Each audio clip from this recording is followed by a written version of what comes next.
A service of KIBMradio.com, the Internet's home for an all old-time radio.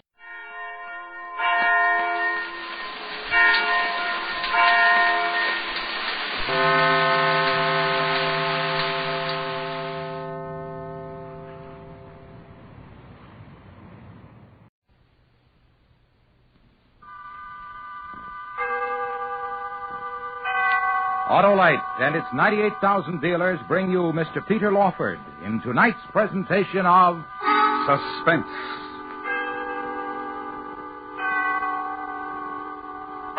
Tonight, Autolite presents a classic study of suspense, a new dramatization of one of the most terrifying stories ever written. Wilkie Collins' A Terribly Strange Bed. Our star, Mr. Peter Lawford.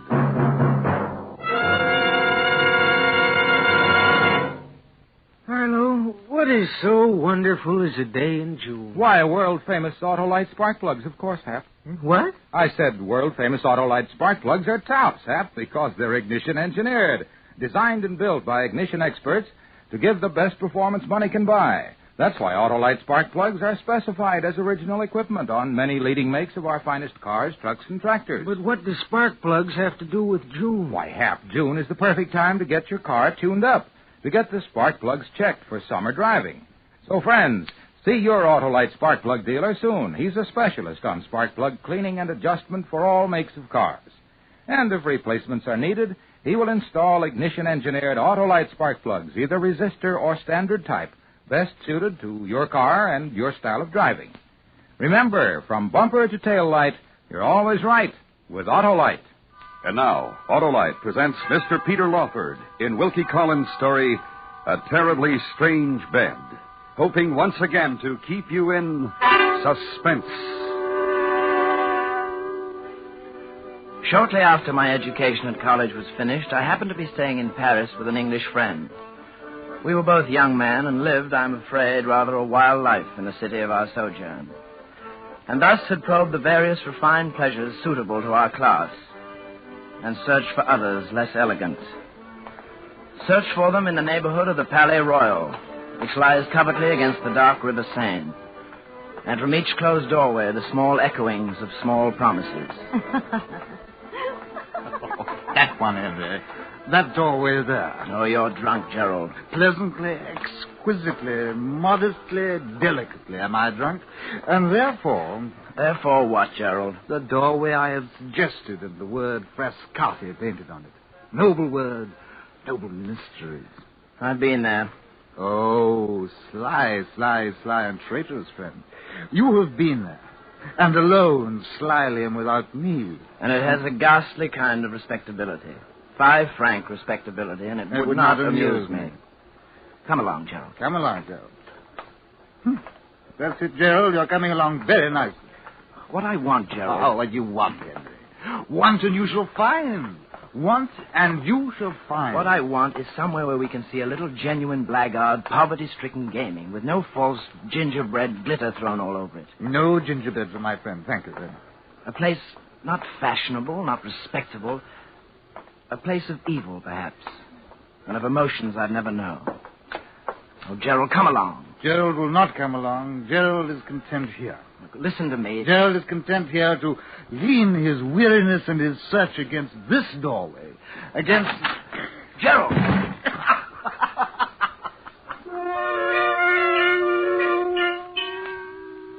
The door had flung open behind him, and Gerald had fallen flat on his back, and for a while laughed, then with my help got up. And Gerald laughed no longer. For the room, the gaming room, was tragedy. Mute, weird tragedy. And the quiet in the room, horrible. And the people of the room, a thin, haggard, long-haired young man whose sunken eyes fiercely watched the turning up of the cards and never spoke. The flabby, fat-faced, perspiring player who registered on a pasteboard how often black won and how often red and never spoke. The dirty, wrinkled old man with the vulture eyes and the darn greatcoat who had lost his last sou and still looked on desperately and never spoke. The voice of the croupier. Red and black. Make your bet. Red and black. The voice of the croupier, dull, thick in the atmosphere of the room. We had entered on a laugh, but the spectacle before us was something to weep over. I'd found it. The pleasure I searched, I'd found it. Henry. Yeah? Your eyes. The look in them. Yes?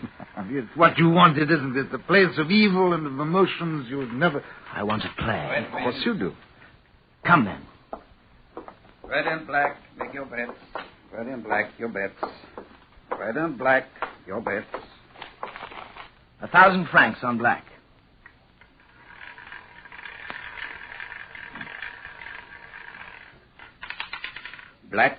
Black wins. Leave it. All of it, black. Henry. Wait. Black wins. Leave it. All of it, black. Henry. Yes. This is a passion for you. No, not a passion. Idle amusement. Yes, only amusement. Wait. Black. All of it. All of it red. This time, red. Oh, not passion, then. Intoxication, perhaps. Yes, intoxication. As I have never known it, intoxication. Yes. Which has become. Red wins. All of it, red. And 10,000 more. Oh, which has become passion. Which has become passion. Red wins. Now, the black croupier.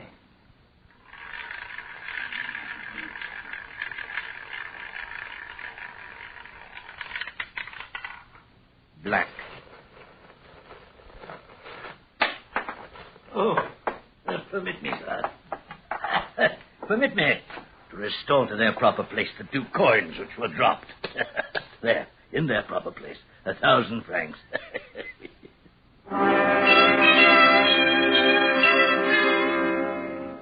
A tall man, and quite fat, pinched into a frogged and braided surtout. A man of goggling, bloodshot eyes, mangy moustaches, and a broken nose. And the dirtiest pair of hands I ever saw. Yet in the mad excitement, his look, his hands, held no repelling influence on me. For now, in the mad excitement, in the reckless triumph, I was ready to accept even such as he. What wonderful luck is yours, sir. I pledge you my word of honor as an old soldier. In the course of my long experience in this sort of thing, never, but never have I seen such luck as yours. Thank you. Go on, sir. Boldly, handsomely, break the bank. I assure you, sir, I have every intention. Do it then, sir. Go on, break the bank. My gallant English comrade, boldly break the bank. All of it. Black.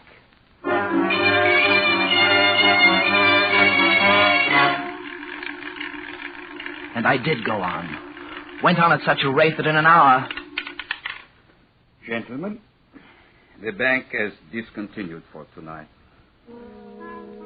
In an hour of a kind of ecstasy I'd never known. All the notes and all the gold in the bank now lay in a heap under my hands. The whole floating capital of the gambling house under my hands, waiting to pour into my pockets. No. No? No? No, not in your pockets, sir. For no breeches pockets, whatever sewed, could hold such heavy winnings. Well, then how... May I take your pocket handkerchief, sir? Thank you. Tie it up, sir. Tie it up in your handkerchief, as we used to tie up a bit of dinner in the army. There, shovel it in. Now then, sir. 2 tight double knots each way, with your permission.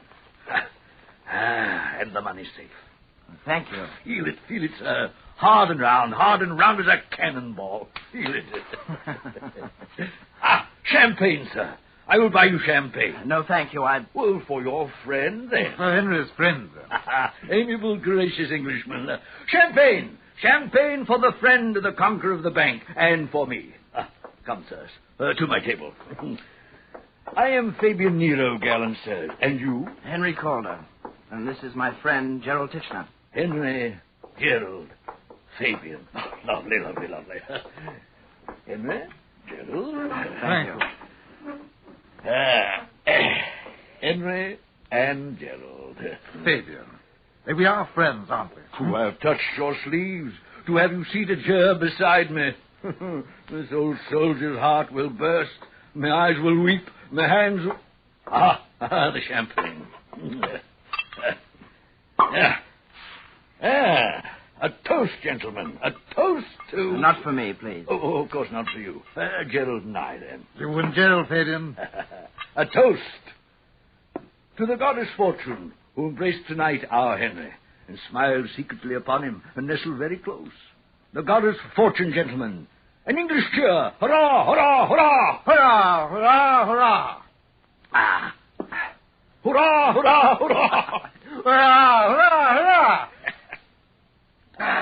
Fabian, quickly enough. Gerald, you were tipsy before. Now you'll... Henry, not to permit the golden blood of France to flow through the veins of this vivacious Englishman. And Gerald, your friend. Oh, shame, Henry, shame. Drink, Gerald. Toast to France, to the present company, to the croupier. And the croupier's wife. And the croupier's daughter. The croupier's daughters. And to ladies elsewhere. And to ladies... I should like coffee, Fabian. Coffee? Coffee. For me and for Gerald. For our intoxication... Well, coffee it shall be. Coffee. Coffee for the darling of Fortune. Coffee.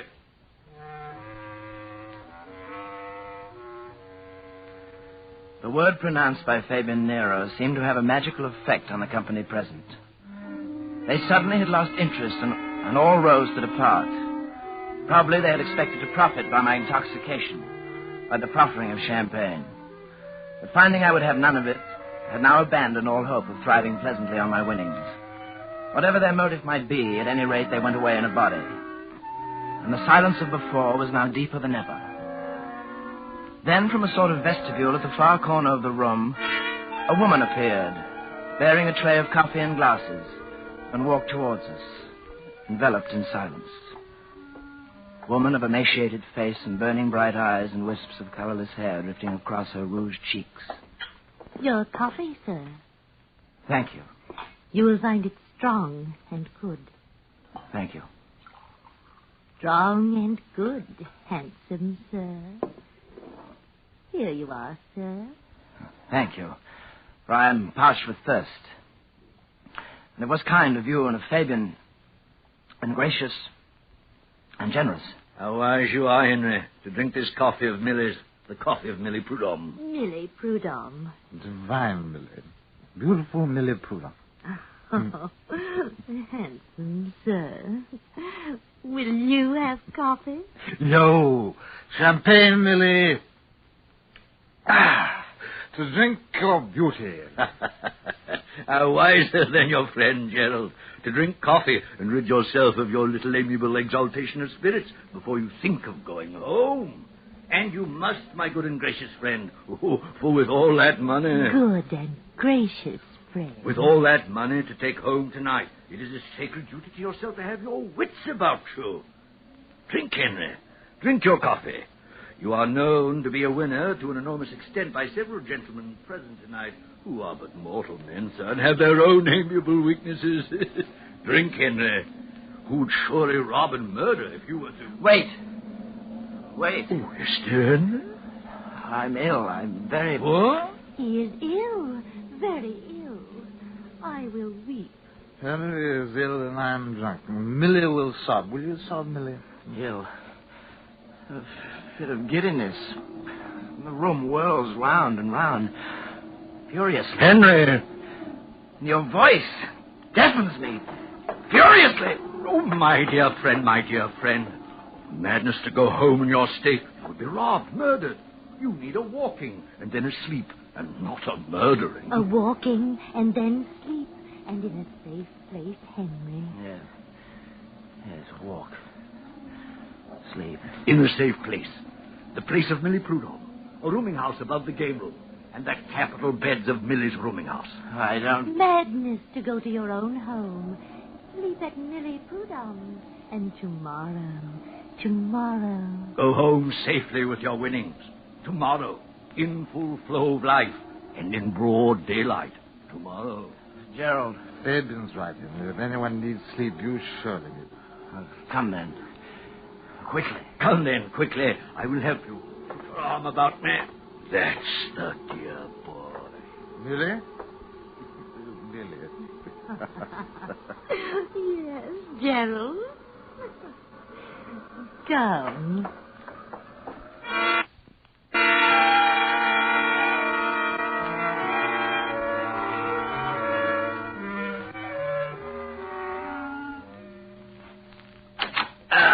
Injure, Henry. Here, the choicest room of Millie Prudhomme. The capital bed there, and the tasteful furnishing, and the deep sleep to be had, and the safe one. Till tomorrow, Henry. I don't know how to thank you. You have thanked me enough already with the exaltation of your splendid company. And that I could have been of some small service to your small malady. Oh, Millie. Well, let me go, Gerald. Oh, handsome, sir. Go, come, Millie. Henry wants his sleep. Oh, the wine, Millie. The wine. Oh, Henry, Oh, Henry. Millie Prudhomme, she...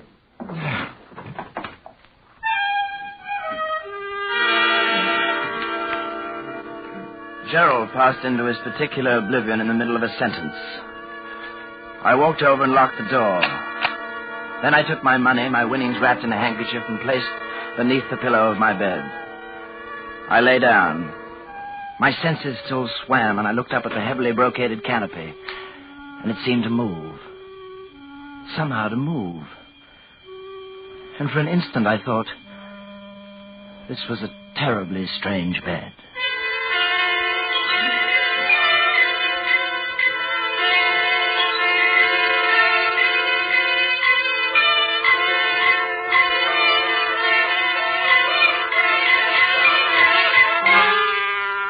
Autolite is bringing you Mr. Peter Lawford in Wilkie Collins' A Terribly Strange Bed. Tonight's presentation in radio's outstanding theater of thrills, Suspense.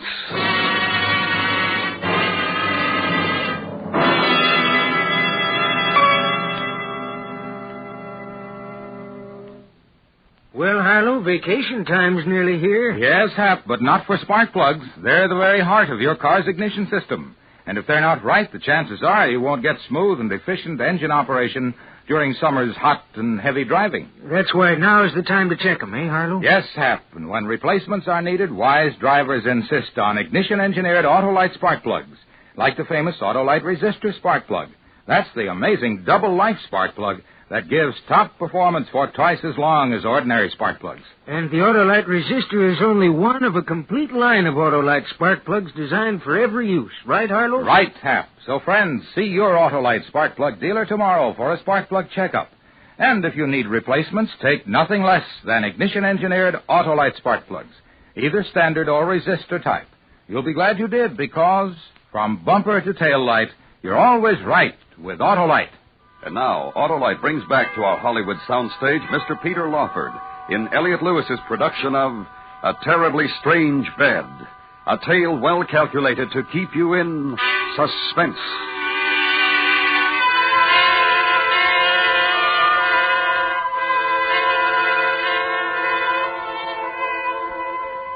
I could not sleep. Restlessness took me over, and I got out of bed.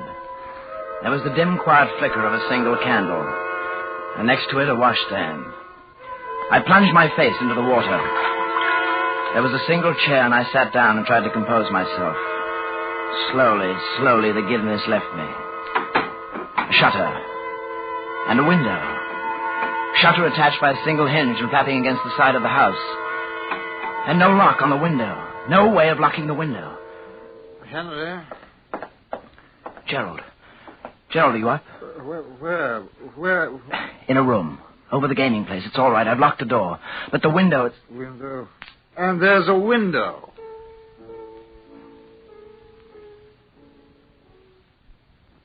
Listen.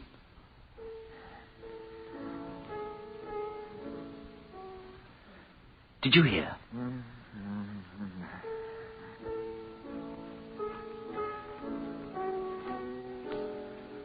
I was wide awake, and every one of my senses seemed to be preternaturally sharpened. Piano and a song I had never heard, and then behind it, the laughter. Wide awake, yet somehow the effects of whatever drug I had drunk seemed suddenly to arise again, and for an instant toy with my perception, so that I reached for the wall to steady myself lest I fall down. leaned against the wall for support. The jollity of the evening, Mildred, and the youth from England. Oh, dear Millie, dear Millie, dear Millie. So it is. And Fabian, the youth and his friend, and the handkerchief now. He's such a dear boy.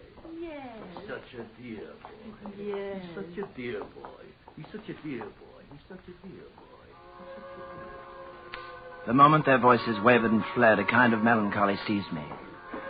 I walked over to the window and looked out. Looked out upon blackness, a swarm of blackness. No shapes definable could be made out through the gloom, except a lighter grayness of a sort, as if an abutment of some kind, I supposed.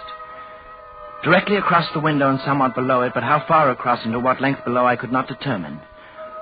For all purposes then, I knew only that we were above the street level in some 3 stories, and having felt the walls directly adjacent the window, I found them to be sheer. No one could enter there. I walked over to the bed and took a pillow and placed it beneath Gerald's head. The bed again, and I lay down. This bed that now I was lying upon, I must again describe to you. A 4-post bed with a regular top lined with chintz. The regular fringe valance all around. It was ridiculous now that I tried to sleep. I couldn't even close my eyes. I resolved then to beguile the tedium of my wakefulness by making inventory of every article of furniture I could see. Window, washstand, chest, chair, dressing table, picture. Upon the wall opposite the bed, a picture. A fellow in a high Spanish hat crowned with a plume of towering feathers. A swarthy, sinister ruffian, looking upward. It might be at some tall gallows on which he was going to be hanged. Such was the picture. Another chair, candlestick, picture. It seemed to be moving. The hat had been pulled over the eyes, and there, the hat itself was gone. The hat was gone. The plumes,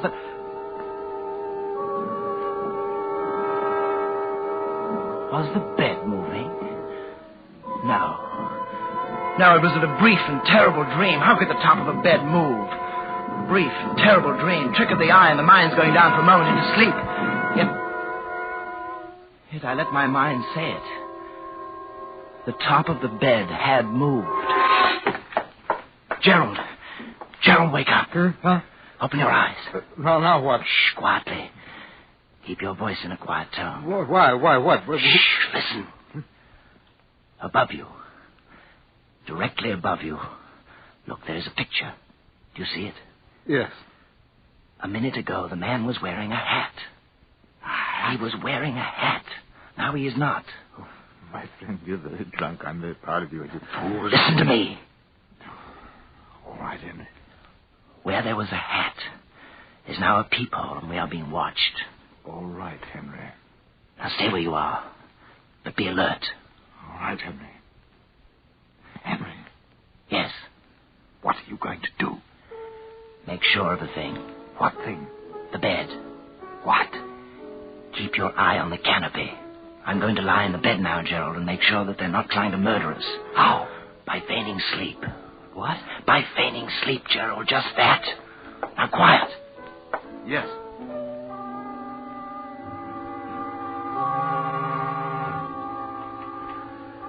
Now, I am constitutionally anything but timid. I have been on more than one occasion in peril of my life, and I have not lost my self-possession for an instant. But when the conviction settled on my mind that the bed top was actually moving, it loosed a feeling within me, foreign, laced through with terror. So I lay there, motionless, speechless, breathless.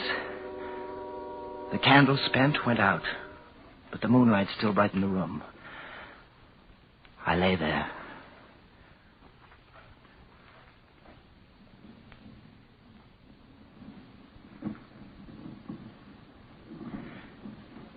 It descended. The whole canopy came down. Close down. Henry. I lay there. Henry. Literally spellbound by what was happening. Out of bed. At once I could not tell whether reality was here or my imagination was taking hold. Quickly, before they... Closer, Closer. Henry. Gerald's voice shattered this warm sea of fascination that bound me, and I leapt from the bed. Look, Henry. Yes. There, the middle of the bed top. The huge wooden screw. Like a press. To smother me and relieve me of my winnings and then kill you. Doctor! Mr. Carter, open! Unlock the door! Open! The light of the morning, Gerald, and look. It comes up and through the window, across the narrow shaft. Another building. We can leap it. Not high. What? No, not high. My legs are still unsteady. If I should stand up on that sill, I'd fall into space. Then wait. And hurry. Yes. Hurry! Hurry!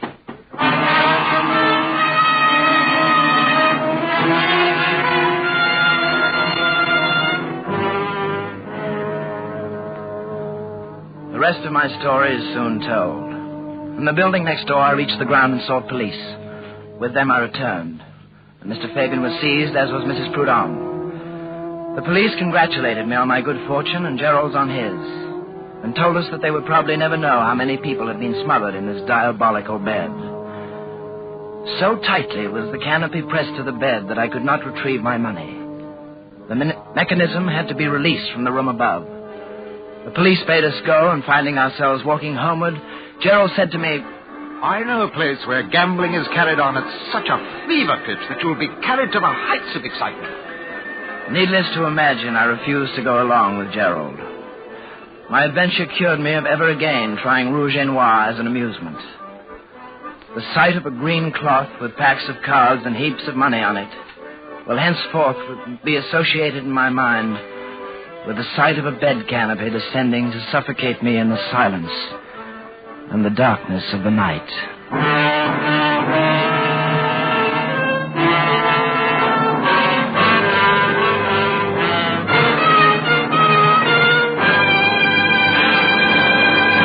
Suspense. Presented by Autolite. Tonight's star, Mr. Peter Lawford. Here are the results of the great $100,000 Autolite Family Charity Drawing. Over 5,200,000 entries were received for this event. Last week, the final drawing was held in New York under the supervision of a distinguished committee. Here are the names in the order of their selection. $50,000 will be distributed to the charity or charities designated by Desi L. Irish of Vallejo, California. $20,000 will go to the charity or charities designated by Lucille Foisey of Miami, Florida. $5,000 to the charity designated by Vincent W. Sisler of Howe, Indiana. $3,000 to the charity designated by Stuart Smith of Ogdensburg, New York. And $2,000 to the charity designated by L.G. Bridgewater of Kennewick, Washington. These people and 20 others who will each designate $1,000 to their favorite charities have all been notified. And now this is Harlow Wilcox wishing you a summer of safe driving with the reminder that wherever you travel, from bumper to tail light, you're always right with Autolite.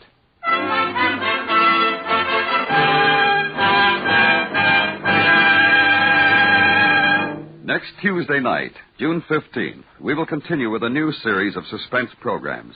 At that time and through the summer, we hope that you will join us and that we will be able each Tuesday night to keep you in suspense.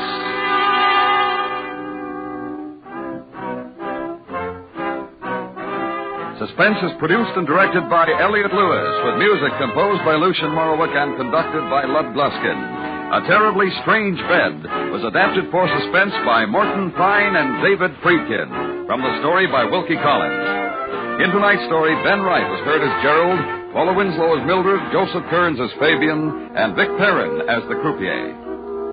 Peter Lawford may currently be seen co-starring in the Columbia picture It Should Happen to You. And remember, Suspense continues on Tuesday nights beginning next week, at which time we will present The Earth is Made of Glass.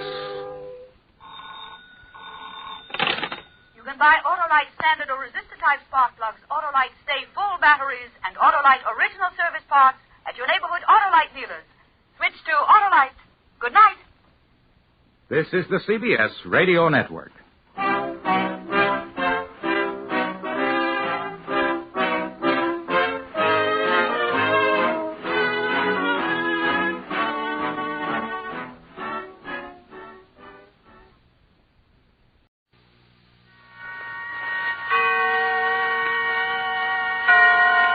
And now, Tonight's presentation from radio's outstanding theater of thrills, Suspense.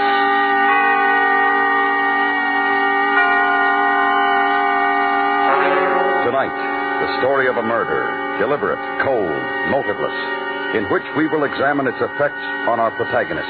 The story is called The Earth is Made of Glass.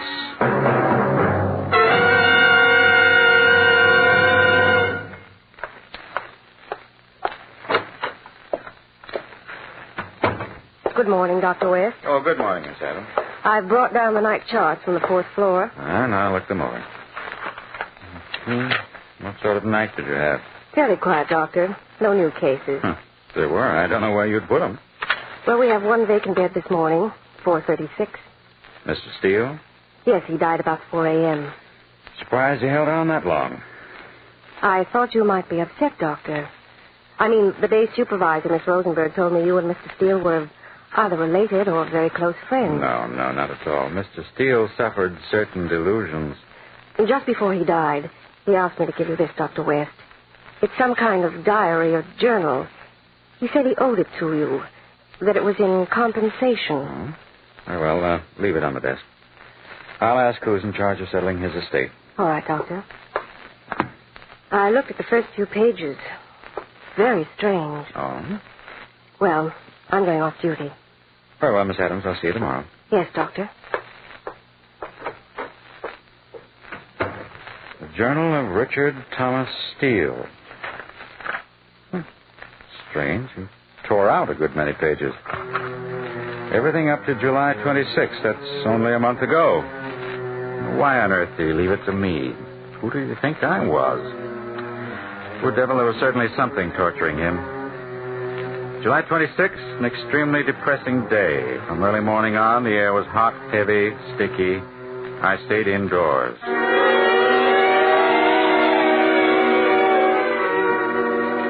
I stayed indoors with the blinds drawn, spent 3.5 hours arranging and cataloging a new shipment of books. I must say I gloated over the volume of Bacon, Gold Leaf Uncut, 1836, a treasure. In the afternoon, I ventured out to play chess with Elliot. He's an uninspired player and a worse conversationalist. I'm appalled that a man of Eliot's pretensions still wallows in 18th and 19th century thought patterns, twaddle, and sentimentality. He's totally out of step with the times, blindly determined to keep his mind closed to any developments in science. It was so apparent in that argument we had over Ralph Waldo Emerson. I noticed he had a volume of Emerson's essays, a cheap reprint, and I thumbed through it. There was one paragraph in the essay called Compensation, which especially annoyed me. I must have snorted because Eliot was instantly on the defensive. When I asked him if he actually believed such claptrap, he fairly leaped at me. Certainly, I believe there's compensation, Richard. Tit for tat, measure for measure, love for love. Whatever a man does comes back to him. Good for good, evil for evil, so that if I should commit a crime, I would of necessity be punished. In one way or another, yes. You mean that I would in some way suffer in compensation for my evil deed? Isn't that what Emerson says? I want to know what you believe. I believe what he says. Well, let's read what he says. Discounting the poetry and all the emotional overtones. Emerson says, commit a crime and the earth is made of glass. Commit a crime and it seems as if a coat of snow fell on the ground, such as reveals in the woods the track of every partridge and fox and squirrel and mole. You cannot recall the spoken word, you cannot wipe out the foot track, you cannot draw up the ladder, so as to leave no inlet or clue. Some damning circumstance always transpires. The laws and substances of nature, water, snow, wind, gravitation, become penalties to the thief. Well, Eliot. Beautiful, isn't it? Don't be evasive, Eliot. We're discussing his theory. Well, I don't see how there can be any argument. We know a good deal more than Emerson, you old fellow, especially about the laws and substances of nature. They surely haven't changed. No, but we've taken them into the laboratory. We've tested the substances and we've mastered the laws, put them under our control. The scientific method, Eliot. Why, it cancels out every word your friend Emerson wrote. The scientific method.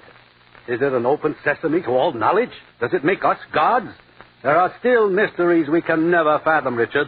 For instance, the mysteries in ourselves. In our souls? Yes, in our souls. And whatever it is we have that cannot be weighed or tested, yet which manifests itself in every good or evil thing we do. Say you commit a murder. Say I do. A perfect crime. Oh, I grant you that a man of your intelligence can outwit the police. Nevertheless, you could not escape from, well, let's call it your conscience. But, say I commit a laboratory murder. What? Well, let me put it this way.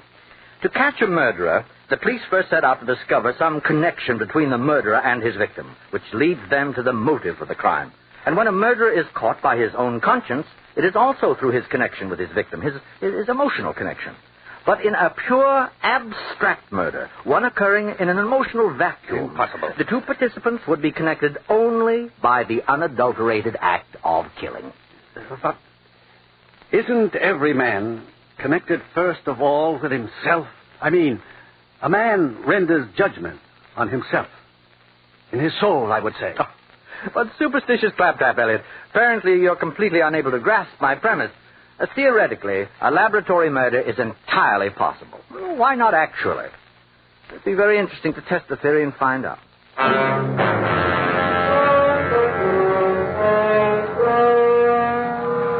July 28th. The weather continues warm, humidity high. This is the last summer I shall spend in New York. Today, I roamed around my library, read a little, thought a great deal. It's odd how I keep referring back to my conversation with Elliot. Abstract murder. A laboratory murder.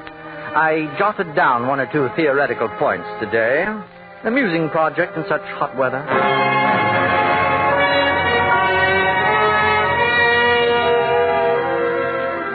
What utter nonsense to think of conducting a laboratory experiment in writing on paper. Why, it's a contradiction in terms. The core of the scientific method is to prove theory in life. So, let us proceed actually to create a pure murder. A murder committed, as I said to Elliot, in a material and emotional vacuum. A murder of someone with whom I have no connection, whom I have no possible reason to kill. But I will decide how to choose my victim after I've made all the other preparations and have purchased the necessary equipment. Gloves, sir? What kind of gloves? Oh, any kind of gloves? But I mean, what do you want them for? Driving, gardening? I want gloves I can use for almost anything. Oh, well, now, we call these utility gloves. Oh, yes, those are excellent. Yes, what size, sir? Any size, medium. Now, these look just about... No, I don't want to try them on. I'll take them as they are, just like them. You know, I'm very fond of a genuine old-fashioned hardware store like this one. Lots of people tell me that, sir. Anything special you're looking for? No, I suppose I'm just browsing. Oh, yes. What are those, ice picks? Yes, sir. Quite a selection. Screwdrivers and... Oh, there's something I want. A knife? One of those. Well, to be fair with you, sir, those are pretty poor knives. That's why they're marked down. Too big for paring, too small for carving. Just knives. That's about it. The best possible recommendation. I'll take one.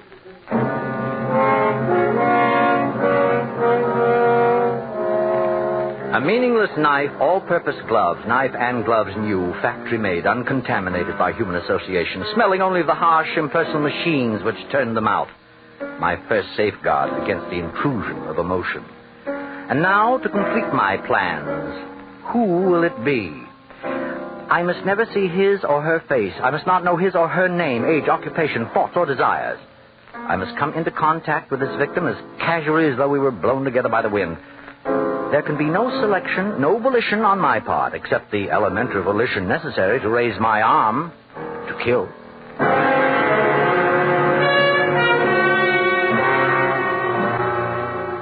July 30th. The exact record of what has occurred. I must write it down now while it's fresh in my mind.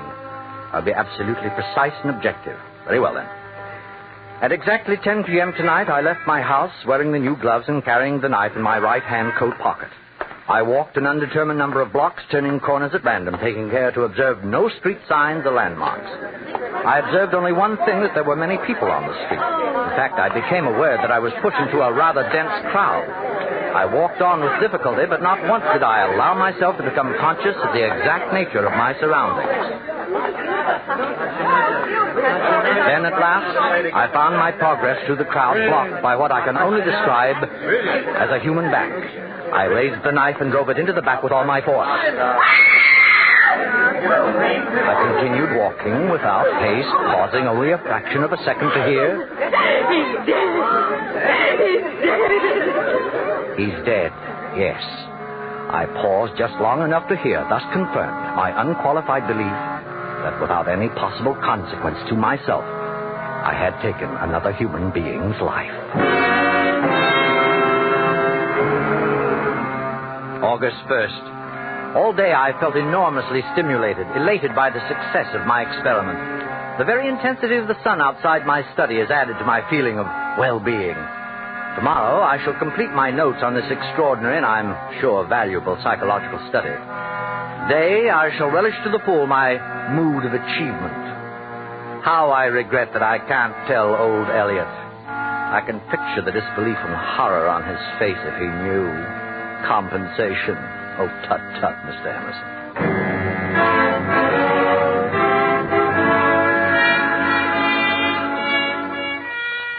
August 3rd.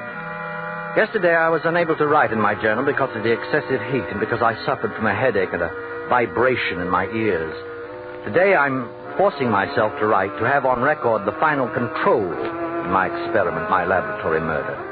To assure complete ignorance of the identity of my victim, I have read no newspaper and will not read any for a period of 2 or 3 weeks. Nor will I hold conversation with anyone apt to be morbidly interested in murder as reported in the tabloid press.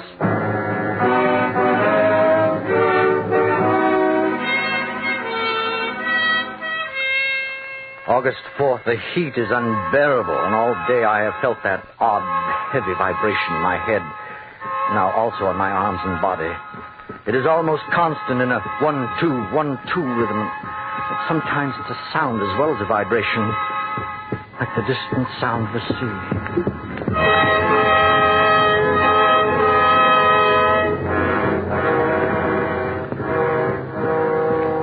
I must consult a doctor. Last night I was kept awake by the throbbing in my head, and toward morning I was subjected to a new agony. Very softly at first, but louder and louder, like voices heard in delirium. My head became filled with an almost hysterical babbling. Not for an instant have the voices stopped or even paused. They seemed to keep time with the reverberation of my heart.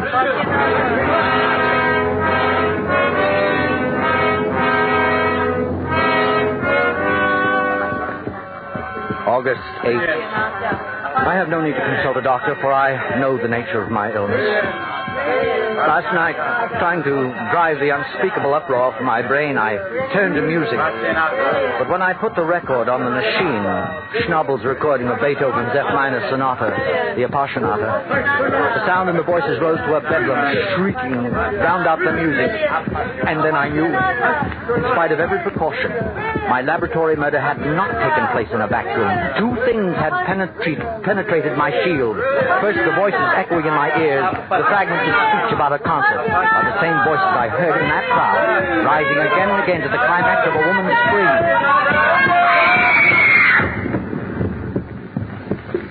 And the pulsing sound I hear when I drove that knife home into a beating heart, its vital rhythm, the mighty leap and contraction of the heart's muscle on the blade of the knife, was transmitted back to me through my hand and remains indelibly recorded in the heartbeat of my own blood.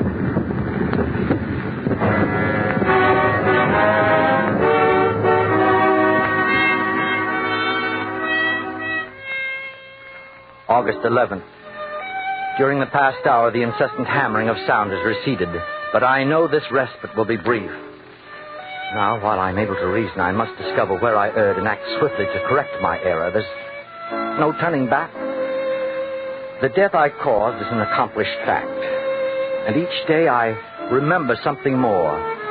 Today, suddenly, like a photograph imprinted on my brain, I saw the black collar of his coat, his gray hat, and between his clipped, silky, reddish hair.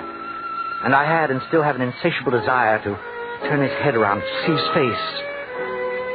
Perhaps there is only one course for me to take, to reverse my plan, learn everything about my victim, every possible detail, create for myself a total portrait, and then discard it in its entirety. Learn his name, age, address, all the statistics of his life.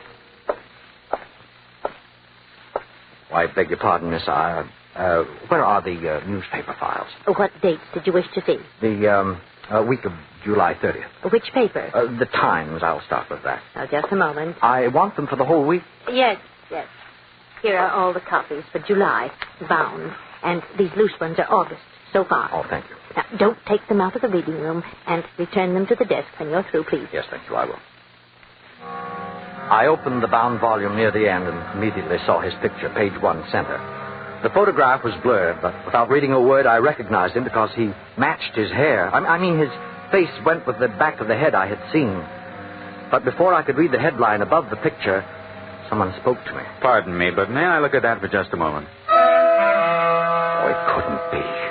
Standing at my shoulder, smiling, young, apparently as alive as I. But it was. He was there. He, my victim. The face in the paper and his face were the same. I swear they were the same. I'm sorry to bother you. The girl at the desk told me you had that volume of the Times. Yes. There's an item I wanted to see in the July 30th issue. I'd wait, but I have to catch a train. If I'm late, my wife worries. You know how it is.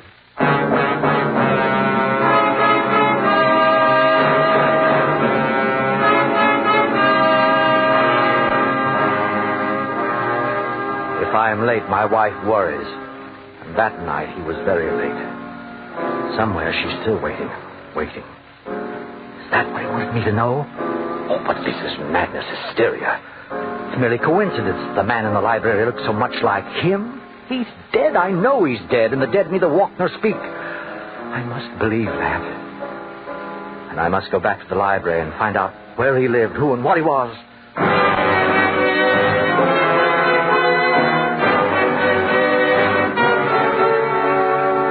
August 15th. I'm beyond all human help. I can confide the terrors I live with only to the pages of this journal. Today I went to Riverside, to a quiet street where he had lived, a tree-lined street running down to the Hudson River. I walked past his house, number 246 Palisades Road. A young woman on the front porch was trimming a morning glory vine. I ached to speak to her and ask her name, but the words stuck in my throat. I walked on. Then at the next corner, it happened again. I had paused at the curb when he came up behind me. Pardon me, did you see the bus go by? The bus. Yes, the bus for Columbia. Say, what's wrong? Are you ill? No. I'm all right. You look like you're about to faint. I'm all right. I live right near here. If you want to lie down... No, please, I'm all right. My house is just down the block. Please, no, Well, it's up to you. I can't make you come, but I hate to see you suffer needlessly.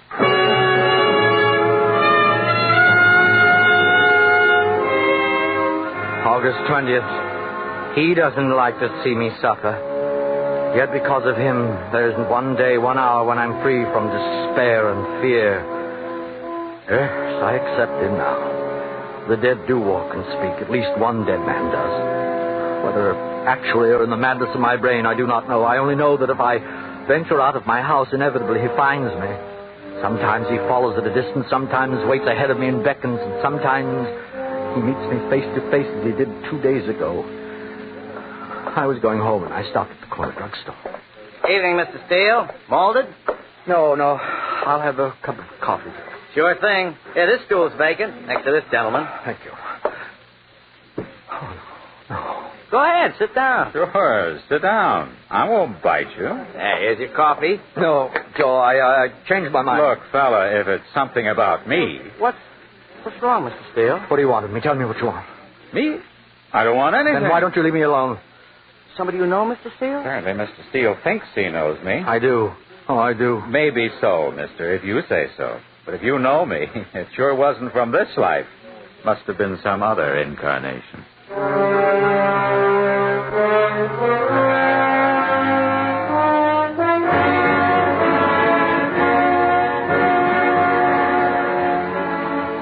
That was the evening of the 17th. And yesterday, I'd started down the subway steps at 53rd Street. After looking all around to make sure he was nowhere near. And I'd only gone a few steps when I felt my arm jostled and I turned. Oh, pardon me. Please, what do you want? What?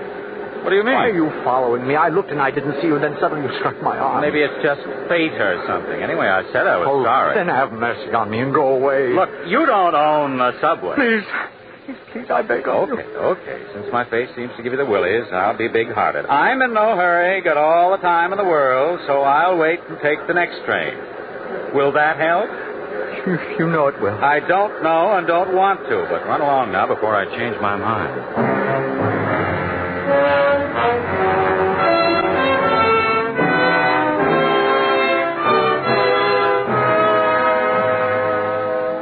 August 26th. What will you have, quoth God? Pay for it and take it.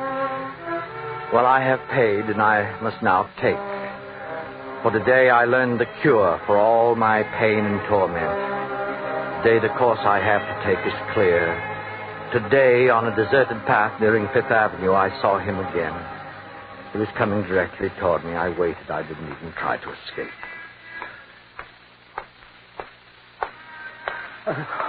Wait, I must ask. Ask me what? Only one question. I have to know. I'm not sure Please, I understand. We don't have to play games or pretend. I accept you. You're real. Yes, I guess I'm real And enough. only you can give me the answer. Why me? Please, I can't stand much more. Can't you see? You look sick. If you want me to help you, There's only one way you can help. Only one way. Just answer me. Well, okay. Go ahead. I'll try.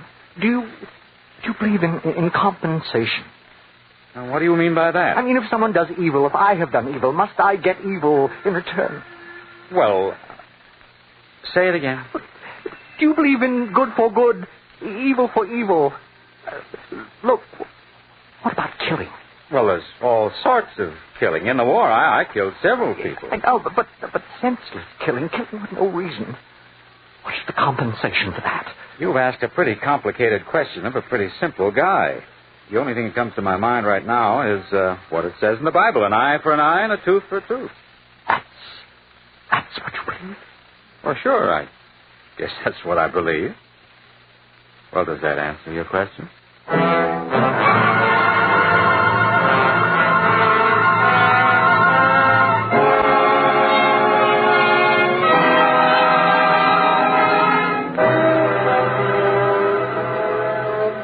An eye for an eye, a tooth for a tooth. Command.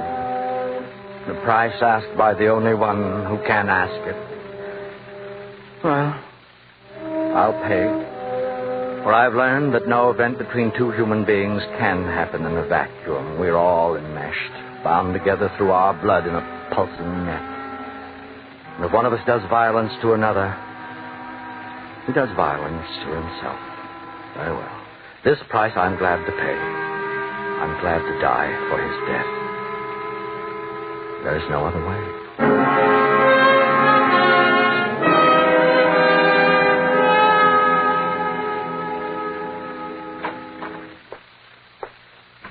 Hello, Mr. Steele.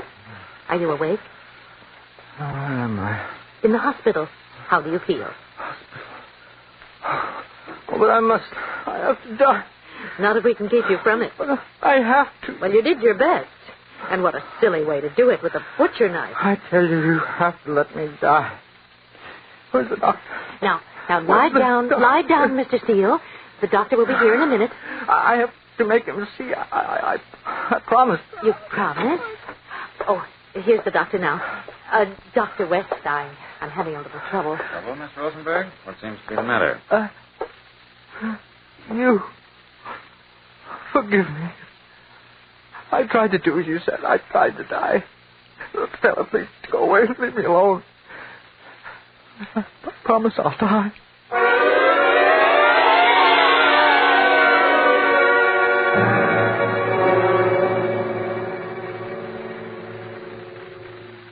Miss Adams, Yes, Dr. West? did you finish reading his journal? Yes, Doctor. It's a weird document. Certainly is. What made him think you were the man he killed? That was the nature of his illness. He had a fixed delusion. He looked at me and saw someone else's face. How strange. Yes, but there's something stranger still. When I finished reading this, I called the police and checked. About the murder? Yes, and there was no such murder as he described. Not on July 30th, not ever. He didn't kill anyone? He never drove his knife into a living back. But Richard Steele killed. In his mind. You mean just because he thought of killing? No, he went further than that. He selected his victim. Who? The man whose picture was in the paper. I looked it up. It was on the front page of the book review section, the photograph of an author. Someone he wanted to kill? Yes. And even for that crime, because he wished for someone's death.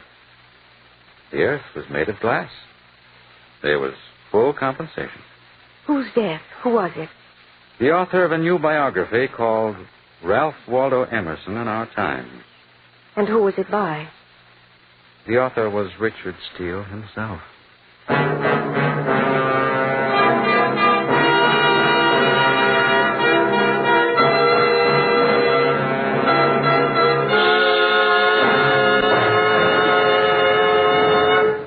Suspense, in which Joseph Kearns was starred in The Earth is Made of Glass.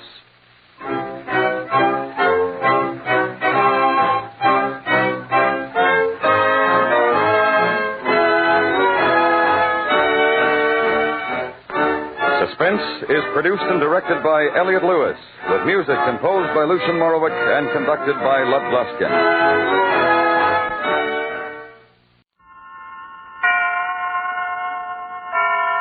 And now, tonight's presentation from radio's outstanding theater of thrills, Suspense.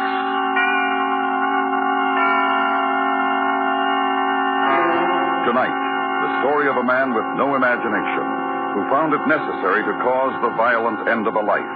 It was written by the winner of the Edgar Allan Poe Award, E. Jack Newman. The story is called Sequel to Murder.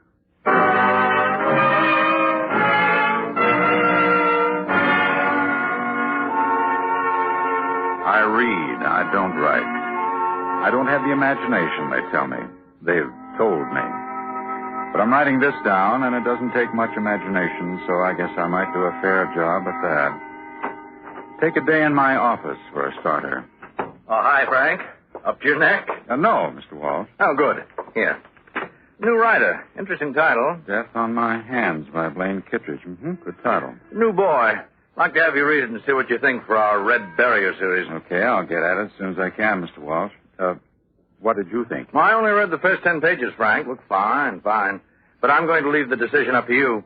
If you think this Kittredge has got anything, we'll put him in this month's listings. Oh, it's 11:35. Lunch? I'd better not, Mr. Walsh. Well, okay, Frank. I don't want to interfere with any business you've got to take care of. Sorry, Mr. Walsh. It's okay, Frank. I won't press you. Maybe tomorrow, huh? Yeah, fine, sir. It's just that I have so much work here.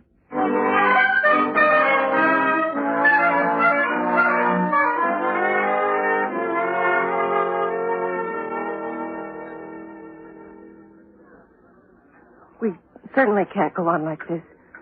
I can't go on. You'd better work something out. I will. Now, there's no need for all this. You said the same thing a year ago, Frank. A whole year ago, you said exactly the same thing. And it's still the same as it was then. I still have all those empty nights when I can't see you. I just told you I'll do something, Beth. Why all this? I want you to understand how I feel, Frank.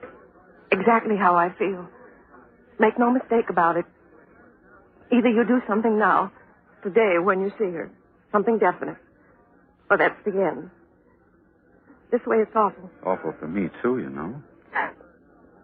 How do people get into things like this? Now, Beth. I didn't want to love you. I knew you were married. I'm such a fool. Beth, please. Don't worry. Don't worry, Mr. Galt. I won't sit here and cry. I wouldn't think of upsetting Mr. Galt while he ate his lunch. Oh. Don't you worry a bit, Mr. Galt. I'm going to work it out. Beth, do you hear me? Yes. But you're thinking of some other things, too. Oh, I know what you're thinking of. How it'll hit you in the pocketbook. Things like this cost a lot of money, and you hate the thought of that. Well, if you want me, and you say you do, you'll have to make some sacrifices. You know that as well as I do. Oh, sure, look away from me. Look at the way to look anywhere. Well, I've made sacrifices already. I can't see my mother on weekends and tell her who I'm seeing. She always wants to know. I can't take her to meet my friends. I have to be satisfied with this.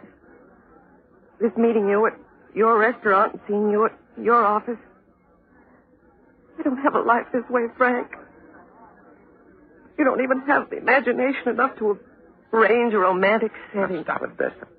Get your book out of here first, Bess. What? Lillian just walked in. Oh.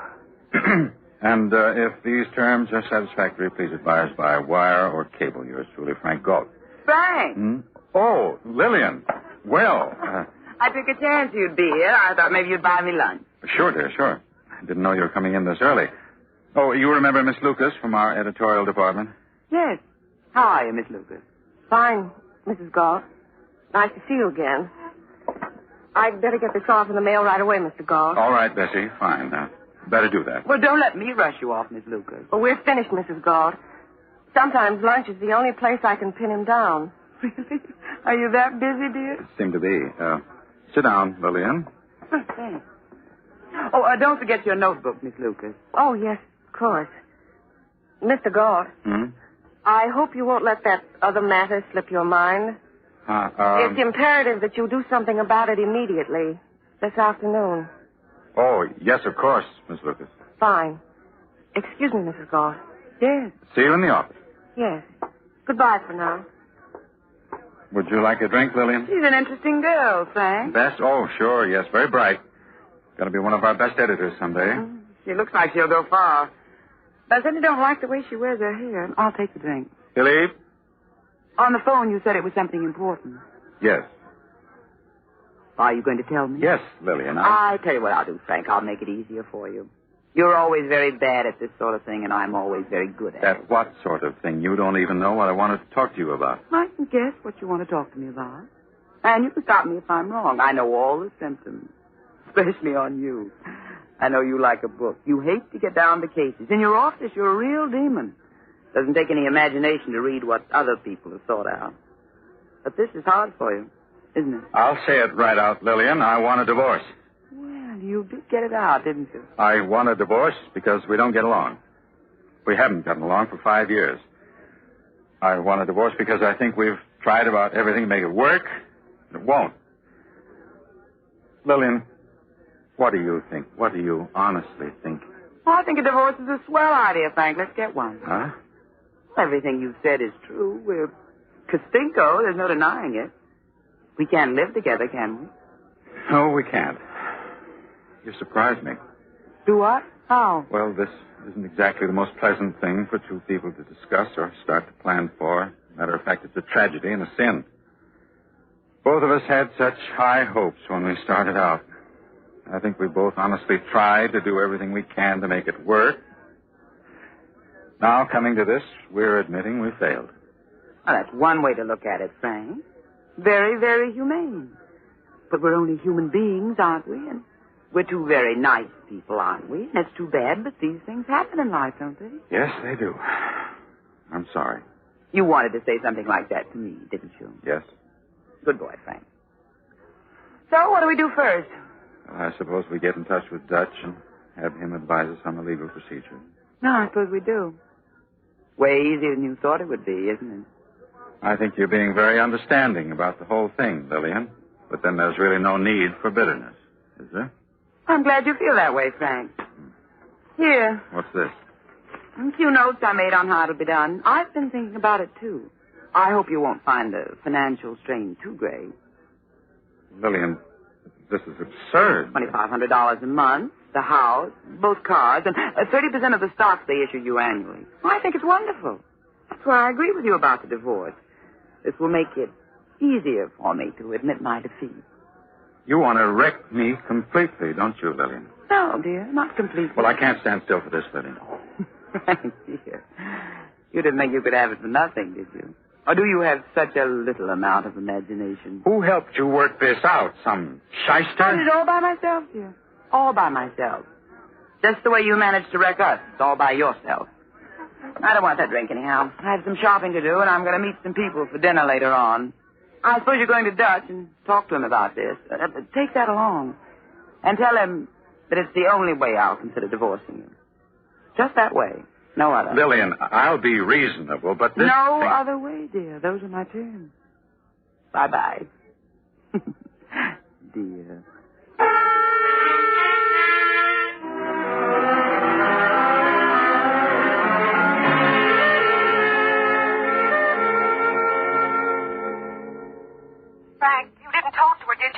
Yes, I did. Well, what came of it?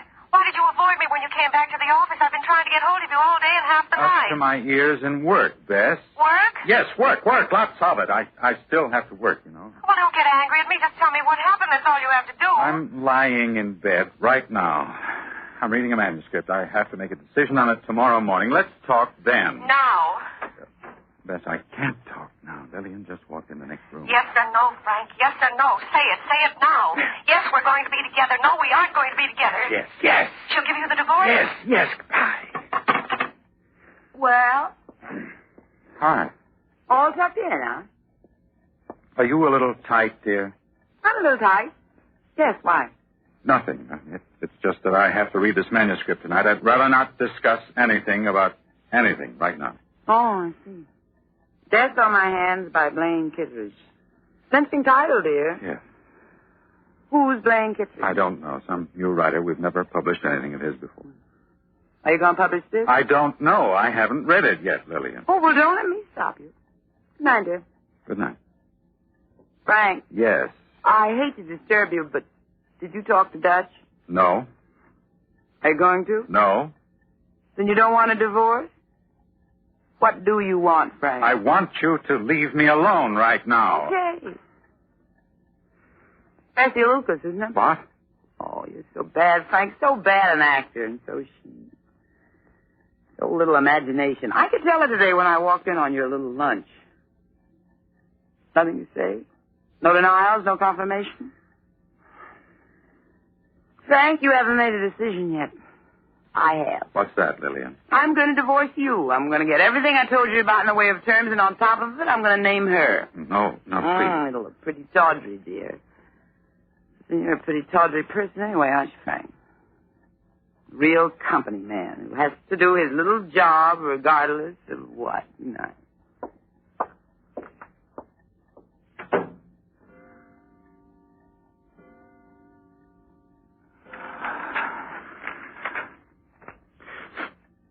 Death on My Hands by Blaine Kittredge.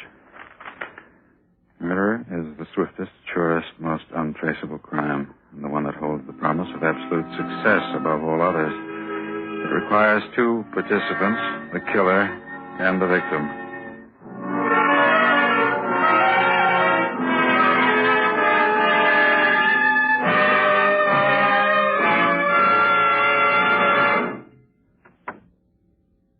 Frank? Yeah. What's the matter? What are you doing in my room? Thinking. At 4 a.m? About what? The story I just read, it's about a man who gets away with murder, Lillian. There's no way for him to be caught. No way at all, Lillian. You publish it, dear, then I'll read it. The trick is he never planned to murder at all. He killed his wife, and he got away with it. He half smothered her with a pillow, set the room on fire, and she suffocated from the smoke. Is there a cigarette over there? You want a cigarette? Well, might as well if you're going to keep this up. Yeah. Thanks. Now, well, On a story, Lillian. I tell you what you do, Frank. You publish it and I'll read it and I won't have to listen to it, huh? I'm going to turn it down. Fine, you turn it down. But I'm going to use it, in a way, on you, Lillian. What are you talking about? I can't let you wreck me, Lillian. Oh, Frank, go on back to bed and stop being dramatic. I have enough imagination to know what that would be like. It'd cost me everything I ever worked for. For heaven's sakes, what are you doing? Put that match out. You're going to set this house on fire. Just the bed, Lillian. Frank, go get some water. The whole house will catch fire if you No, don't. not the house. Just this room. Your bed. They'll be able to save the rest of the house, and I don't mind building this room over. You're utterly mad, Frank. Utterly mad. Just hold the pillow over your nose and mouth just long enough to make you unconscious. No marks, Lillian. Just like the story. Smoke's really going to kill you, not me. It'll be the first thing you breathe. Breathe in when I take the pillow away. It'll be in your lungs, Lillian, for the coroner. You went to sleep with a cigarette in your hand. And you started the bed on fire and you suffocated before I could help you. Right in front of my eyes.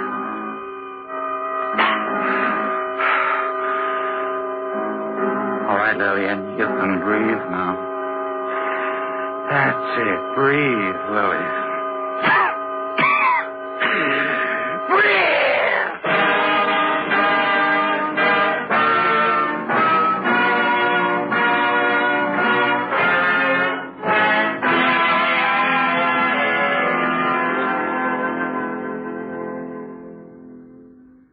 Glad to see you back on the job, Frank. Thank you, Mr. Walsh. Did you get any rest? Well, I guess you didn't after all that happened. We all feel pretty badly about Mrs. Galt's death. Yes, I know. Tragic thing. Those accidents just happen and there's nothing to be done about them. Well, I won't take up any more of your time saying awkward things, Frank. I know what you've been through. All of us do. But, I have a suggestion. Yes? Pile in and work. Work will help a lot, Frank. I intended to, Mr. Walsh. Good boy. Lunch? Fine. I'll see you about 2, huh? Right. Excuse me, Mr. Walsh. Oh, hello, Miss Luca. Did I interrupt anything? No, just leave it. Oh.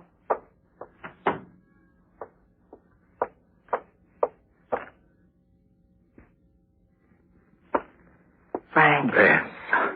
Darling. Beth. Darling, I can't say I'm sorry she's gone, but I am sorry about the way it happened. I'm sorry I couldn't be with you. I know you loved her once. All over now, Beth. Oh, Frank. It was awful for you, wasn't it? Awful.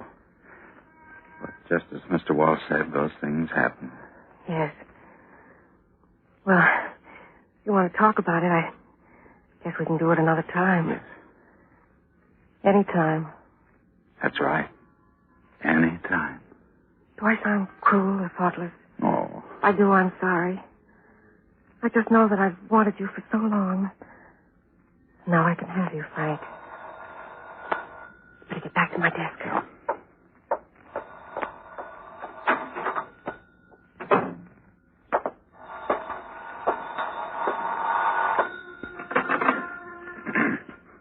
Hello? Mr. Galt? That's right. Lane Kittredge, Mr. Galt. I've been trying to get you for a week. Oh, I've been out of town. My wife. Yes, I read about it in the papers. My sympathy, Mr. Galt. Thank you. Mr. Kittredge, I'm sorry, but I don't seem to place you at the moment. Oh, we've never met. But just before you went away, I sent you a story called Death on My Hand. Huh? Mr. Galt? Yes. You remember now? You rejected that one, Mr. Galt, but I've written another one. Well, fine. Fine, Mr. Kittredge. Send it in. I'll be glad to read it. It's sort of a sequel to the other story, Mr. Galt. In the first one, I told you how a man got away with a murder. In this one, I tell you how he gets caught. Mr. Galt? Yes? I'll bring it in myself. Huh?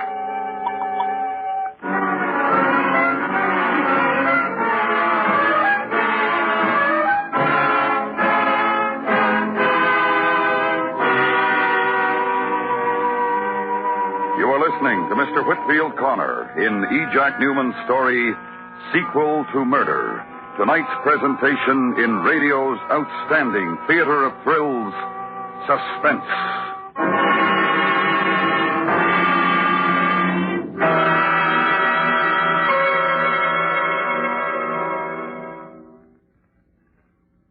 For full understanding of our changing land, to know more about the opportunities all can enjoy as America continues to prosper, send for the free booklet titled The Future of America.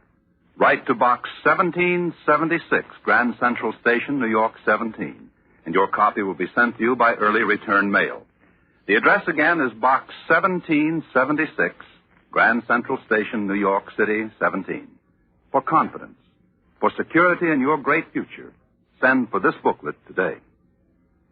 And now we bring back to our Hollywood soundstage Mr. Whitfield Connor in Elliot Lewis's production of Sequel to Murder, a tale well calculated to keep you in suspense.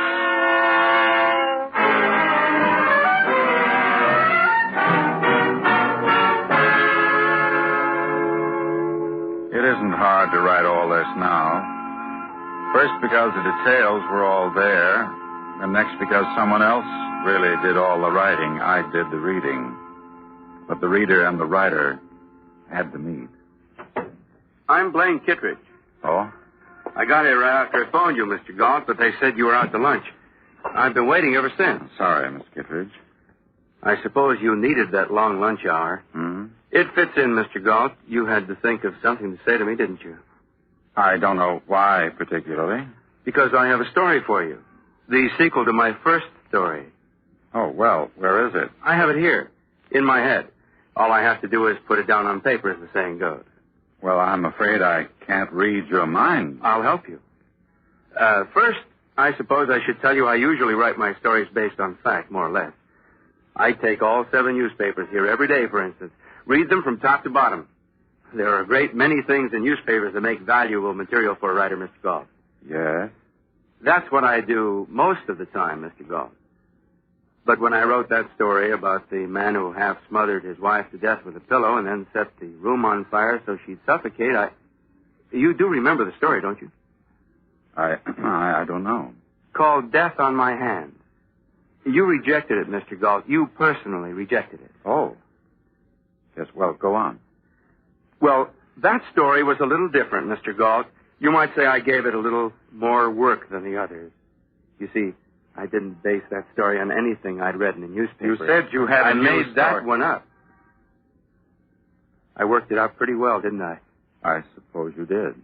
Imagine how surprised I was after I'd written the story to read in the papers about your wife, Mr. Galt, dying of suffocation. Let's not dwell on that, please. Oh, I don't want to make it painful at all, Mr. Galt. I'd just like to make sure you buy my new story. What do you have in mind? A talk with the coroner's office, Mr. Galt. I'm sure that if I explained to them the details of my story and how you had the story, and of course they know the details of Mrs. Galt's death, they'd reverse their decision. We both know they'd reverse their decision about how she died. And they'd look into your life pretty well. They'd probably find a good reason for you wanting to get rid of her. An absurd story like that, they wouldn't listen to you. They'd listen to me, Mr. Galt, because I'm a pretty good talker. In fact, I talk a lot better than I write, really. Look, you're listening to me. Everyone listens to me when I talk. See? Now, it really comes down to what do you want out of life. Now, I don't care about your personal troubles or how you solve them, but I do care about mine, Mr. Galt. I need $100,000 to make life interesting for me again. You have to get me $100,000 if you want to live. I haven't got that kind of money. No one has these days. I've seen your house and your cars, and I have some idea of the salary you make here and the dividends you get on stock. And that's how I arrived at my figure. You might have to liquidate a few things, but then you'll be alive. And after all, you'll be better off than Mrs. Galt. She's not alive because you killed her. You'll have to go to somebody with your story, Kittredge. I can't pay you that kind of money. Okay. I'll turn you in. Wait. I'll see what I can do. It takes time to raise that kind of money. A little down payment will do, say $10,000. How about midnight at the 45th Street station? All right. Don't go to anybody. Of course not, Mr. Galt. Not until I've given you a chance.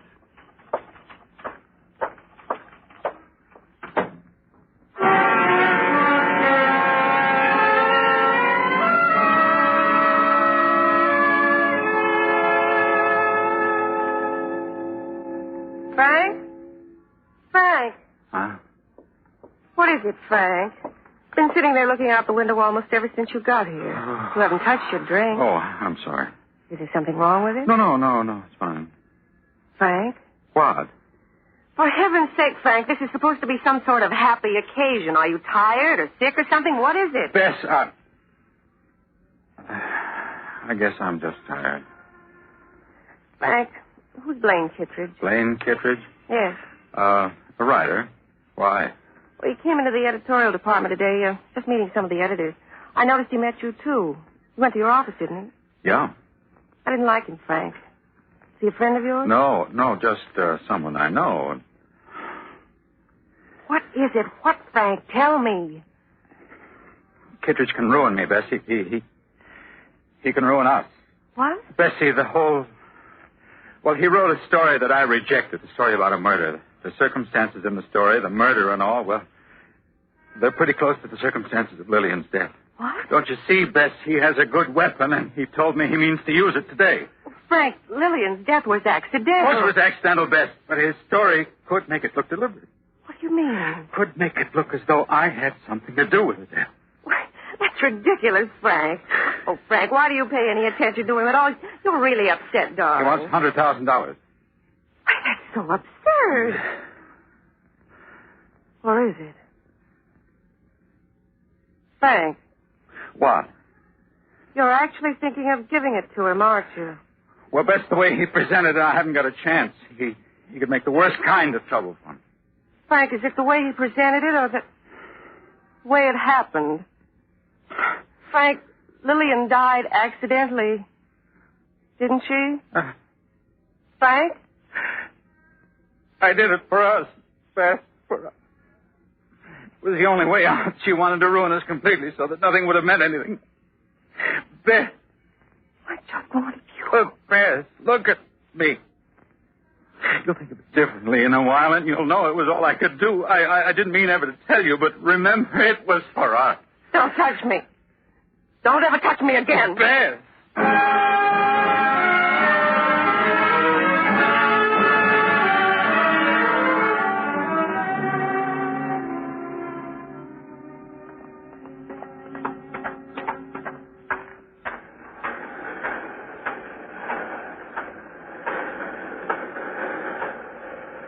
Hi.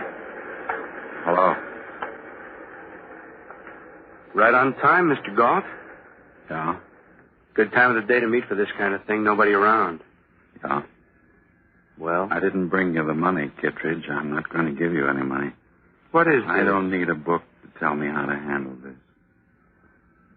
You're crazy if you try to use that thing here. You wouldn't get 10 feet without running into a policeman. Let's go over there. I haven't got much more to lose, Kittredge. All right. I learned a lot about homicide from you.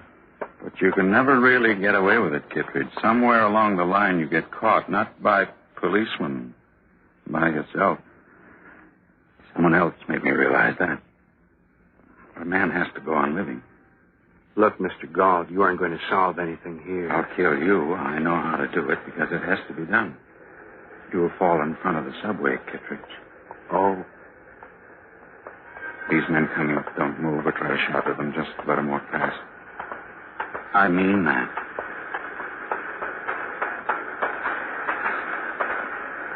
Mr. Galt? Yes? Better give us the gun, Mr. Galt. Police officer. Count of 3. 1, 2, here.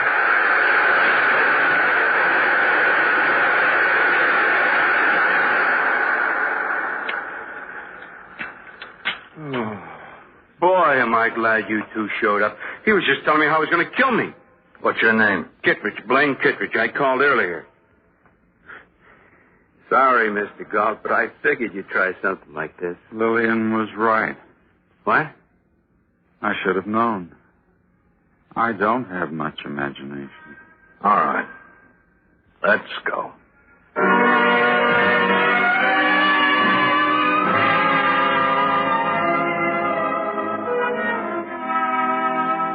No reprieve. I didn't think there'd be one anyhow. Don't care about that part of it. I do care that Bess never came to the trial. But I would have seen that. I would have known she'd take it that way if I'd had any imagination.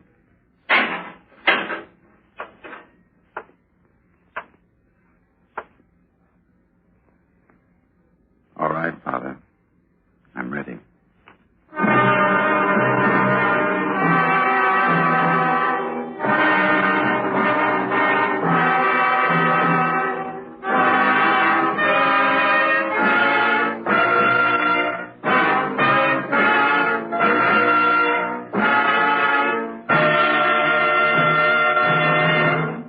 Suspense, in which Whitfield Connor was starred in Sequel to Murder. Next week, the story of a man who lost his shoes. And when you're suspected of murder, and you've got to run for your life, and the temperature is in the 90s, why, then you're correct in saying it's too hot to live. That's next week on Suspense.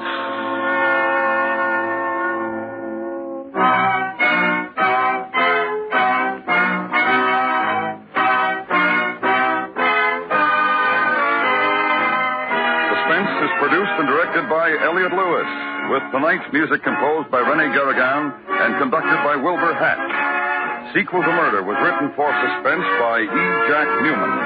In tonight's story, Whitfield Connor was heard as Galt, Charlotte Lawrence as Bess, Betty Lou Gerson as Lillian, Joe Kearns as Walsh, and Jack Crucian as Kittredge.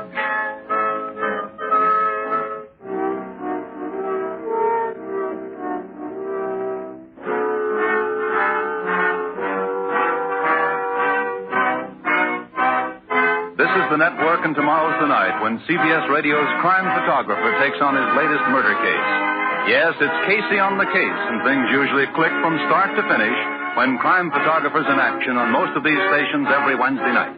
Be sure you're in your favorite radio side seat tomorrow night when Casey, crime photographer, cuts loose with his camera, his brains, and his instinct for adding up clues to a killing.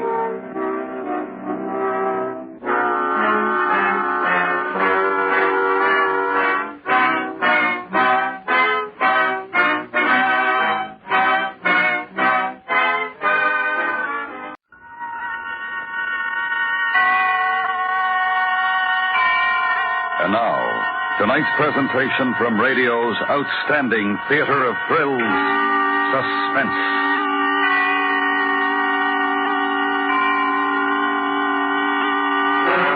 Tonight, the story of a man who lost his shoes.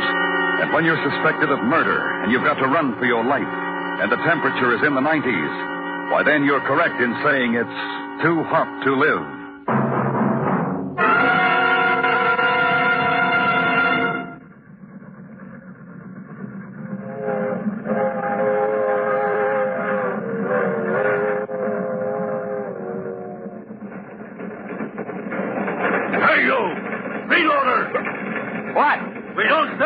On this freight. It was empty. I didn't think anybody would mind. We're slowing down for a crossing. I don't want to find you when I come back.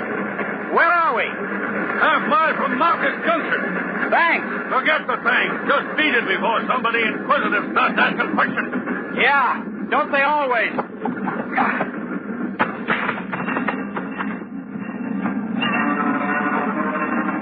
The train rolls by slowly, and the crossing bell warns that death is here.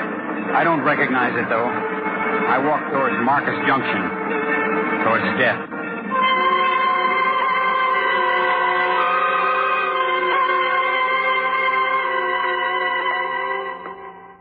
The sun is 11 o'clock high and starting to pucker the tar road. I'm heading in. Sweat is beginning to streak through the old suntan uniform, and my shoes are sucking tar every time I lift them. The sole of one boot busts loose and starts flapping against the road. That's bad. A drifter needs a good pair of shoes, and I'm on the drift. Marcus Junction. No different than any 1,000 others like it. About a mile square of small buildings all pasted together. I walk a couple of blocks without finding a shoemaker.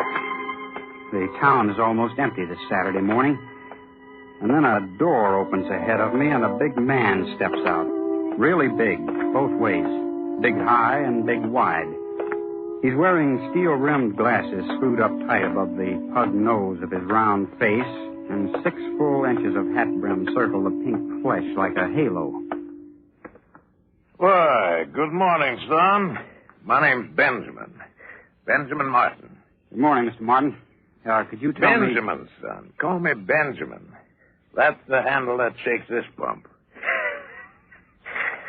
Yes. What's yours, boy? Jeff Casey. Jeffrey or Jefferson? Jefferson. Jefferson. That's a good name. Now, don't think I'm changing the subject, but where could I get this fixed, Benjamin? Huh? Well, pretty socks. They are at that. But who will take care of this shoe? Yeah. I'm going down to Stacy's for a Coke. Shoe fixer's right next door. Come along, Jefferson.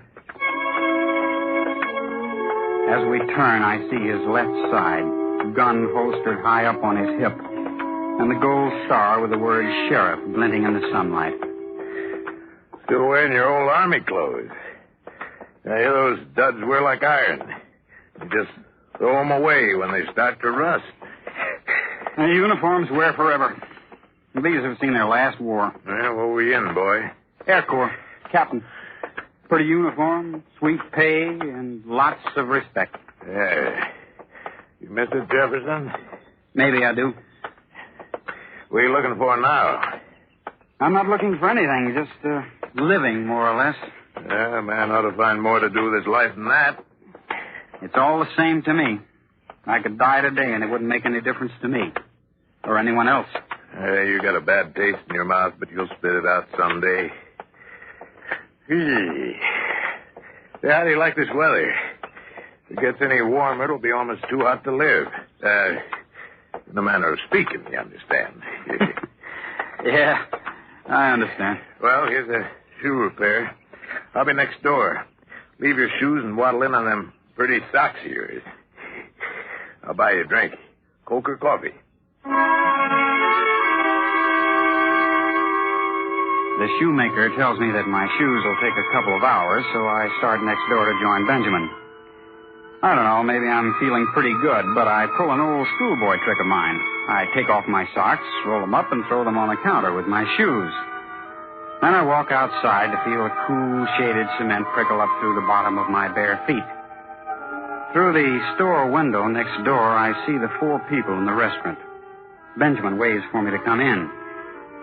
Inside the entrance, a blond sliver of a man who's showing about 3 inches of wrist and shin bone below the edges of his clothes. The squat, moon-faced grill man has his pop eyes focused intently on the argument. His flabby hands, purple-red from too much hot, soapy water and frying grease, make fluttering passes at a fly. Now, look, I want you to get out of here once and for all. I go in, brushing past the argument, walk over to Benjamin, and sit on the next stool. I shall return. No, she's... Hi, Jefferson. Hi, Benjamin. Came for the coffee. In a minute.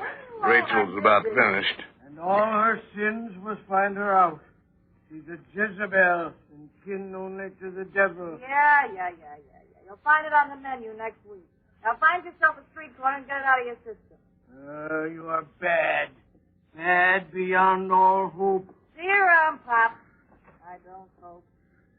The girl plays rough. Well, that's just Rachel's way, Jefferson.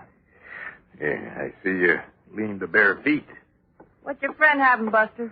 Benjamin, Rachel, Benjamin. Maybe smart to tack nicknames on people, but my folks figured me for a Benjamin, and I like it that way. Sure, Buster. What'll it be, soldier? The black coffee, lady. And don't let the uniform throw you. I'm no soldier anymore. The Hollywood line of her mouth twists up into a lopsided kind of inviting grin as she turns to get the coffee. I watch the dark shadows that follow the rippling lines of her uniform when she moves. Rachel is quite a woman. All woman. Coffee, barefoot. Like you, soldier. Hey, your friend's real pretty, Buster. Yeah, you think everybody's pretty. Oh, but he's a doll. You be around long, soldier? Well, long enough to get my shoes fixed, Rachel. Rachel. That name doesn't go with you. It's a name. Too bad you're moving on so soon. New faces are scarce around here. Especially one like yours. Well, I got some lauding for us. Will I see you before you go, Jefferson? I'll find you, Benjamin. Do that, boy.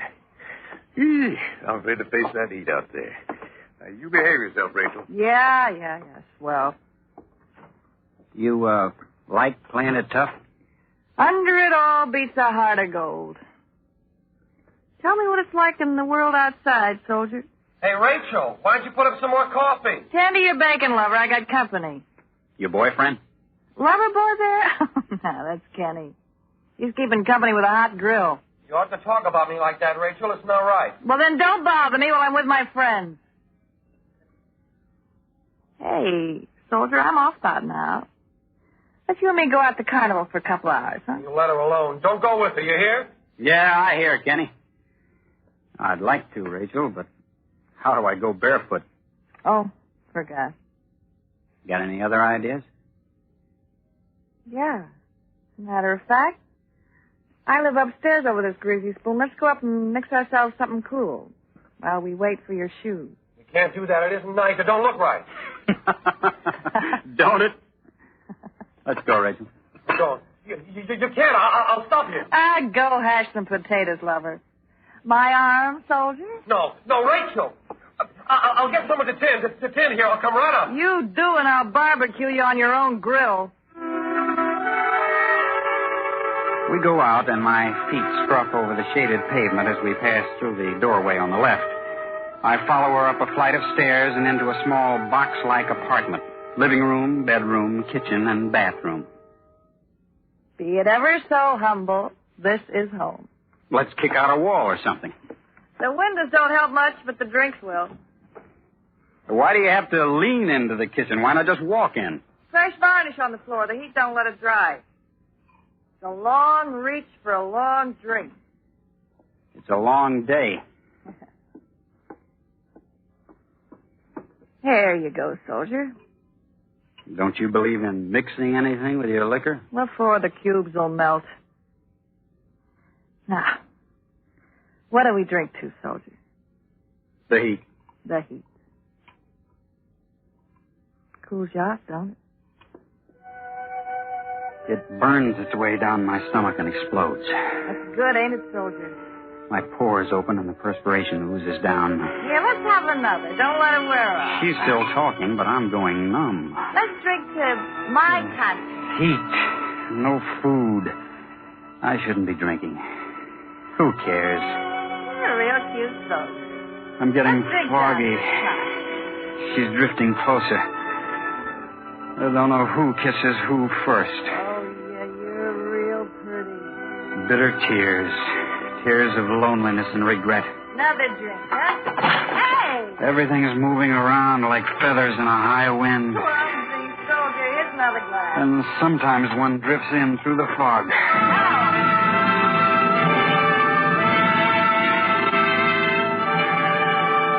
We're drinking. How many? I don't know. Breathing, sucking down scorching air, hot, damp waves of heat, suffocating.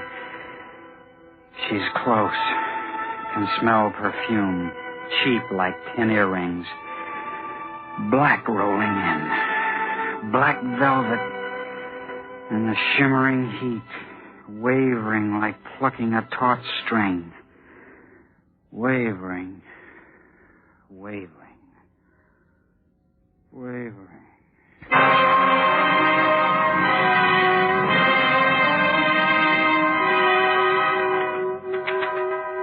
There's a steady sound, sharp, smart little cracks. All right. I tear my eyelids apart and a flash of ceiling whirls by. All right, come on. A purple-red mass is coming toward my face, and when it hits, there's a sound and the ceiling moving the other way. Now, why don't you? Frozen kind of pain is seeping through to my brain, and I can make out a voice now. And laugh. I get my hand up to my face and wipe my eyes. My hand comes away wet and sticky and red. Come on, wake up. The ugly purple mass comes. Awake now? Swell. I got something for you. Oh, there you are. Over there, in the corner of the kitchen. See how she's lying there? Take your hands off me. That's how I found her. You beside her and your filthy hands still tied around her throat. What's the matter with my hands? Sticky, wet. That's varnish and blood. Your blood. See that knife in her hand?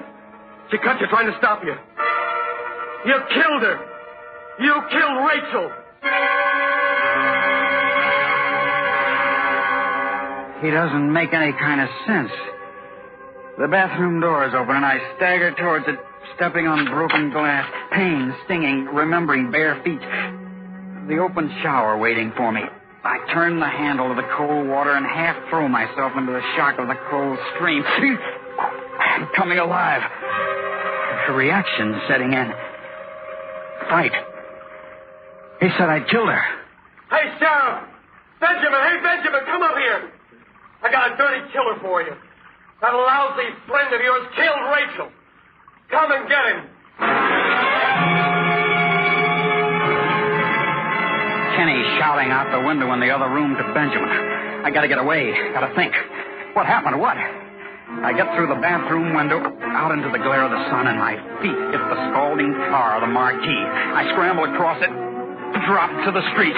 A narrow alley, and I'm running down it toward the fence that blocks off the far end. A garbage can near the fence and a woman putting something into it. I jump, reaching for the fence. Hey, what do you think you're doing? Let me go. Let go. Pick up that garbage, you crazy. Let go. I didn't do it. What do you mean? I saw you kick it over. I'm not going to clean up that mess. I didn't kill her. Take your hands off me. Why would I kill Rachel? Why would you kill? All right, Jefferson. Come along and tell me why you killed Rachel.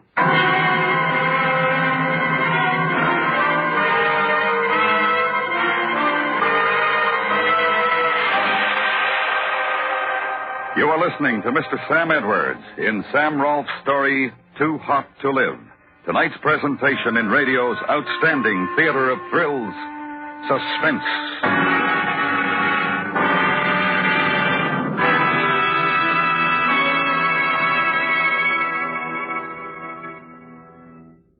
Bachelor would be completely safe was on a stag line. Usually, of course, there's no more secure terrain. But a couple of slick swindlers figure out a new wrinkle in crime, and the stag line becomes the focal point for a neat, ruthless racket. Hear the complete story of the stag line swindlers tomorrow night, when CBS Radio presents the FBI in Peace and War on most of these same stations. Now, we bring back to our Hollywood soundstage Mr. Sam Edwards in Elliot Lewis's production of Too Hot to Live, a tale well calculated to keep you in suspense.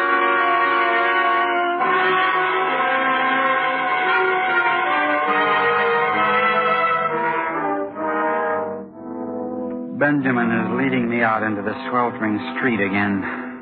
The sun burns into my flesh, accusing, as if to cause the murder to flow out of my open pores.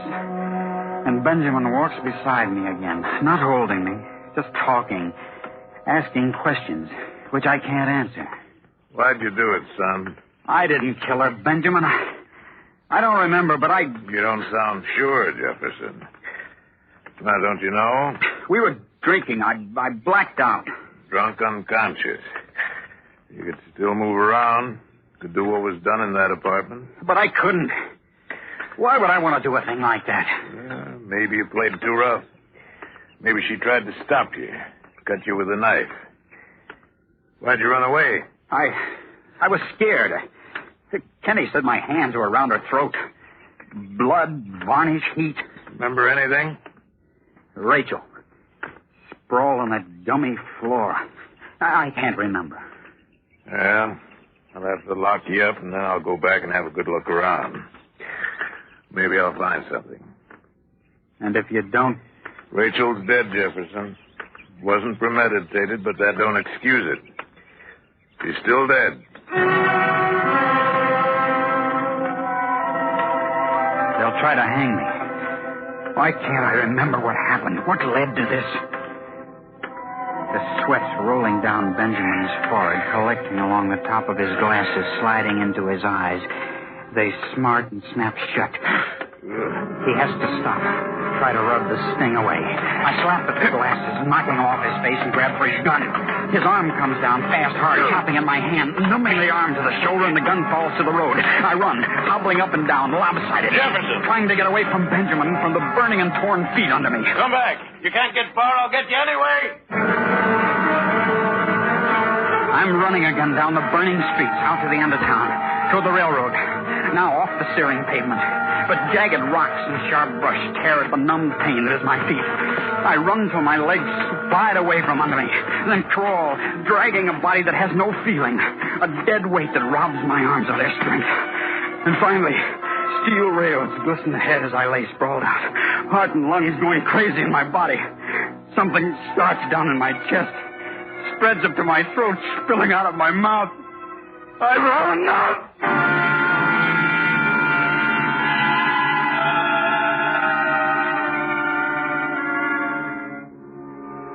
An hour has passed, and the sun is moving away towards the west.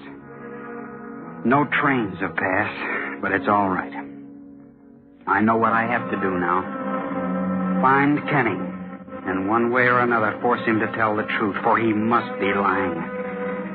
I lick my handkerchief and wipe the dried blood off my hands and feet, comb my hair, throw away the army shirt, and move back to town.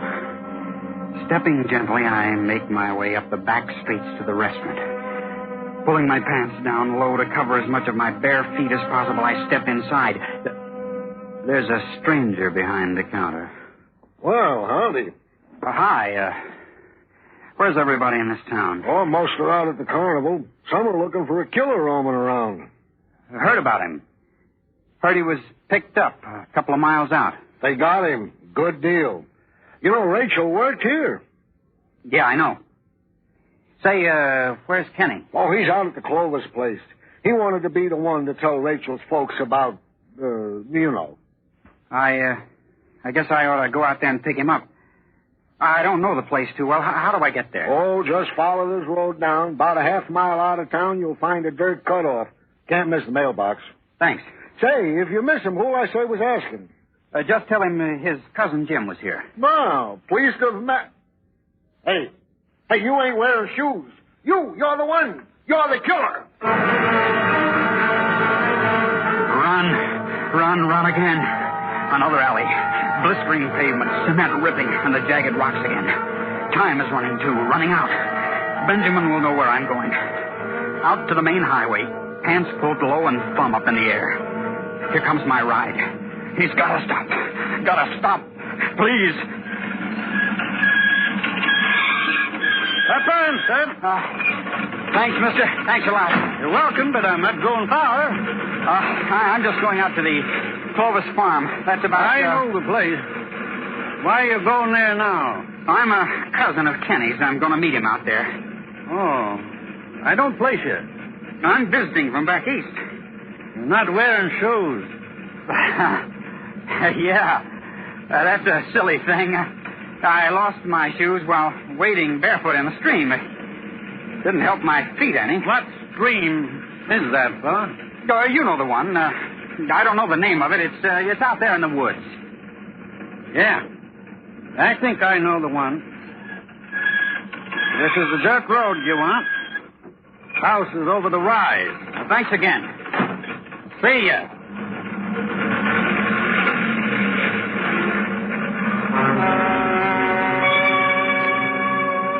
I limp up the rising dirt path. At the top, I turn for a look at my ride. He's swinging around towards town. Benjamin will get to me, and soon. An old two-storied farmhouse rises out of the cleared fields around me. A big gray barn stands off near the house, and two old cars are sitting empty behind it. Kenny's got to come to one of them. I'll wait. Time still running out and away from me. Little shimmering waves of heat rise off the tin hoods of the cars.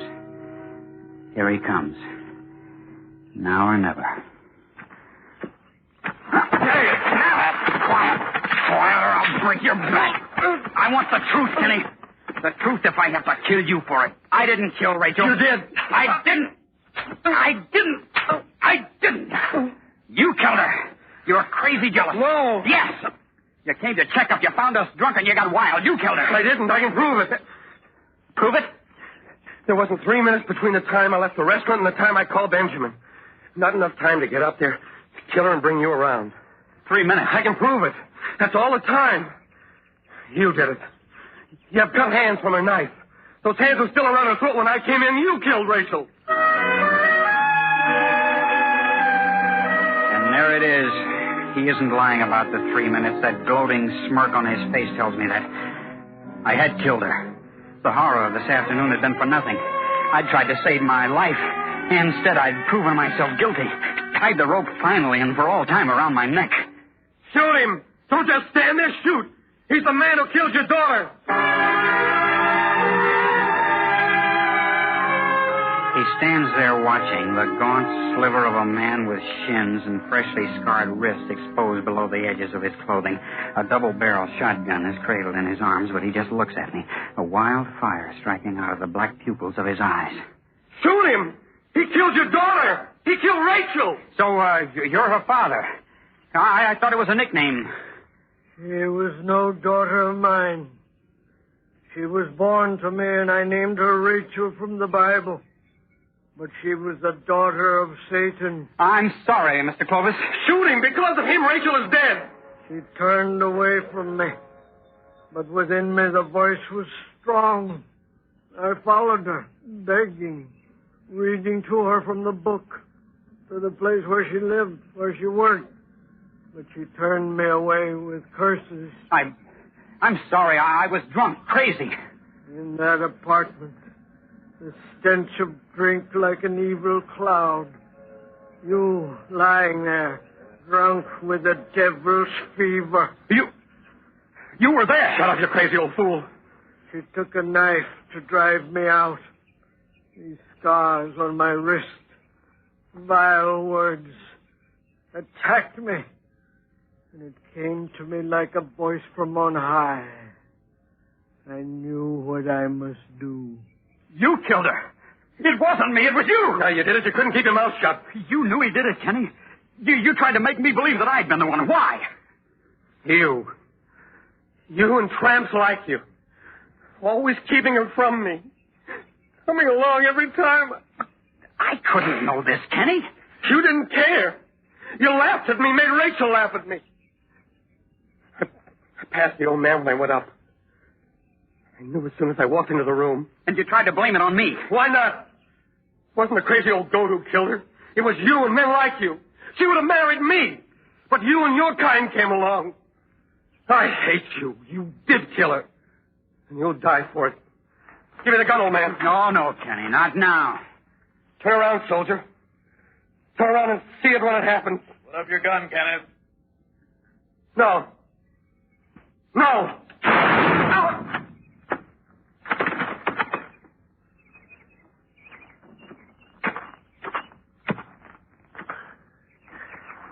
All right, Jefferson. We'll go home now.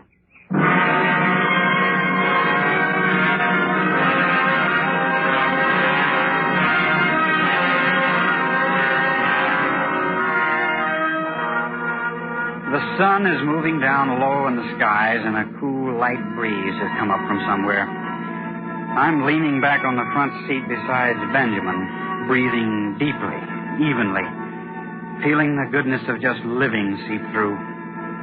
In the back seat, old man Clovis sits, staring ahead, not even aware of the blanket-wrapped body of Kenny lying on the floor at his feet. If you hadn't been so eager to run, I could have saved your feet a lot of wear. I knew you weren't a murderer, son. You knew? Sure, I went back to the apartment. Old stories there and the varnish on the kitchen floor. No marks of bare feet around the body, but lots of hobnailed boot prints. You got your hand on broken glass in the living room. It bled. And I was running. Yeah. For a man who don't care whether he lives or dies, you sure got lots of jackrabbit in your legs. What a day. It's been quite a day, Benjamin. Sure has been a scorcher, ain't it? Glad to see the sun going down. On a day like this, it's almost too hot to live. Don't say that, Benjamin. It never gets that hot.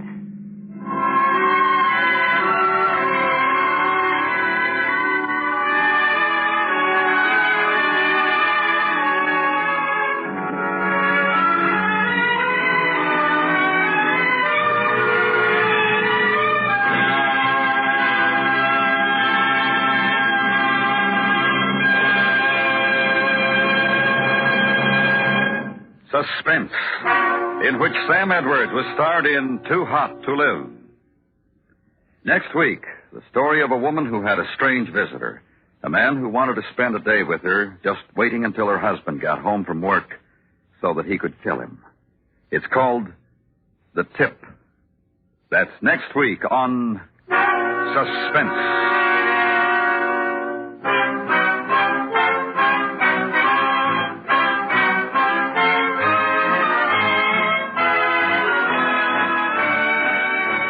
Suspense is produced and directed by Elliot Lewis, with music composed by Lucian Morowick and conducted by Lud Gluskin.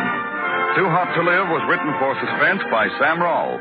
In tonight's story, Sam Edwards was heard as Jefferson and Paul Frees as Benjamin. Featured in the cast were Mary Jane Croft, Lee Millar, Junius Matthews, Charles Calvert, Herb Butterfield, and Gene Wood. And remember, next week, Carl Abrams' play, The Tip.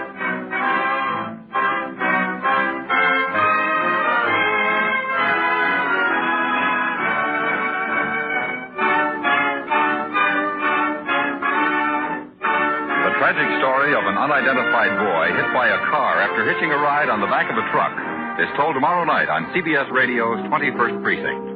Police of the 21st Precinct tracked down the boy's identity through his sweater marked Red Tigers. Before they're through, even case-hardened cops have to swallow hard to keep back tears. Don't miss 21st Precinct tomorrow night on most of these same stations.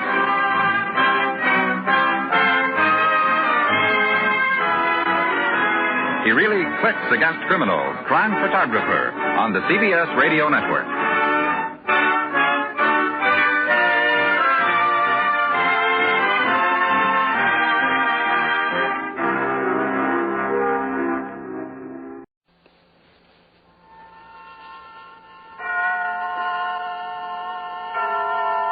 And now, tonight's presentation of radio's outstanding theater of thrills, Suspense.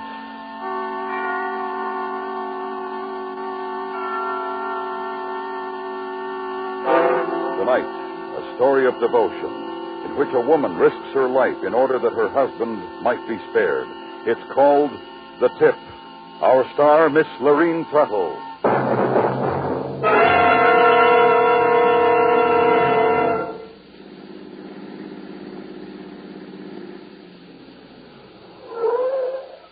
Thanks for driving me to the station, dear. A pleasure, darling. Hey, you really shouldn't have. Now, let's not start that again. But the doctor told you to take it easy. He didn't tell me to hibernate. My heart isn't that bad. We'll be together for a long time yet. Thank God for that, Elaine. I thank him, baby. Here comes your train. Oh, yeah. Well, I'll be home as soon as I can. Call me when you get here and I'll pick you up. All right, if you must. Oh, just a minute, mister. What? Will you tip the cabbie? Oh, of course. Here you are. Thank you.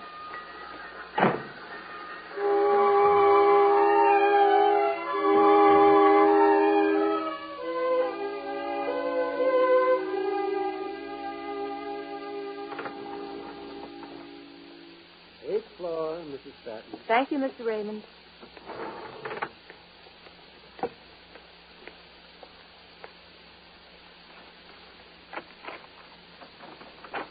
Come in and shut the door.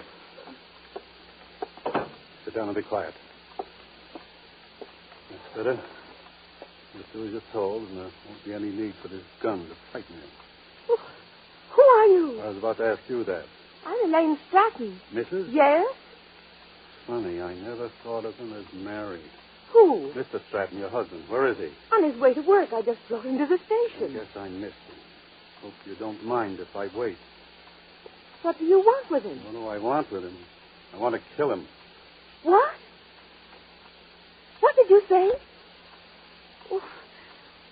Why? What did he do to you? He ruined me. My husband? Yes. But that's absurd. Not to me.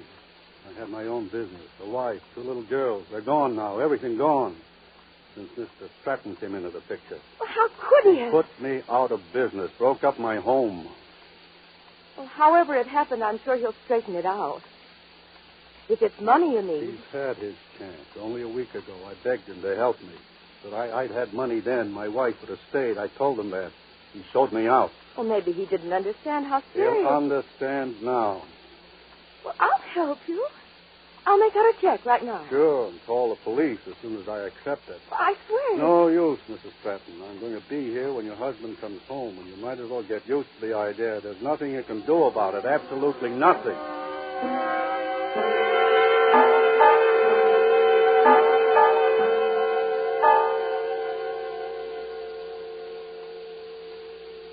Maybe if I just talk, you'll understand. All right, I know you hate him. I know you don't care if you're hung for killing him. I care, though. I love him. George and I, we grew up together. I know him better than you ever could. We went to school together. If I speak to him, I'm sure I can get him to do something if he was unfair to you. If you kill him, you might as well kill me, too.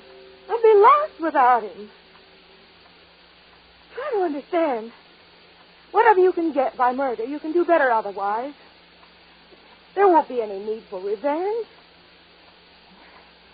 I promise you I won't call the police if you give us this one chance. I promise. I promise. I promise. I don't hear a word.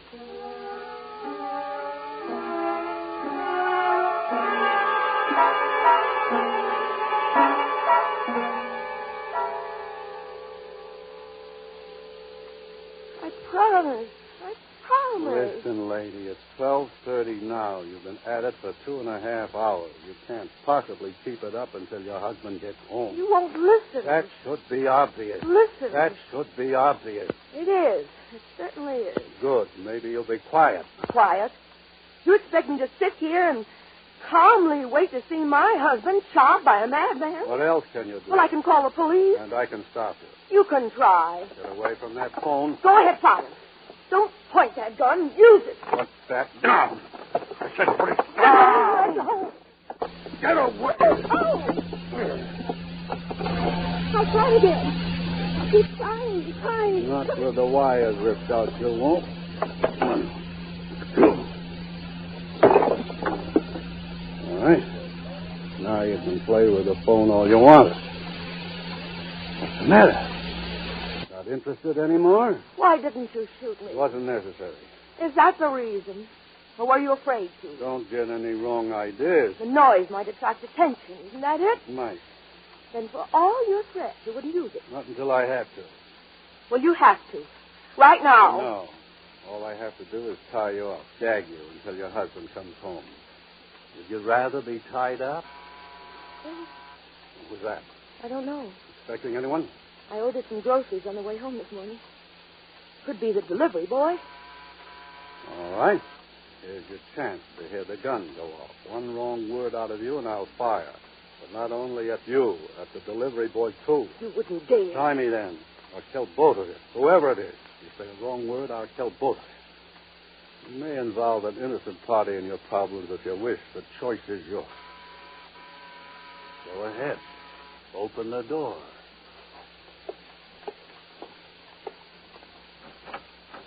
Good afternoon, madam. I represent the Better Products Company, and I wonder if... Come right in. Why, thank you, madam. Oh, man of the house? No. Just a friend. Oh, I see. Well, now... We're kind of busy right now. Maybe you'd better come back later. Oh, not that busy.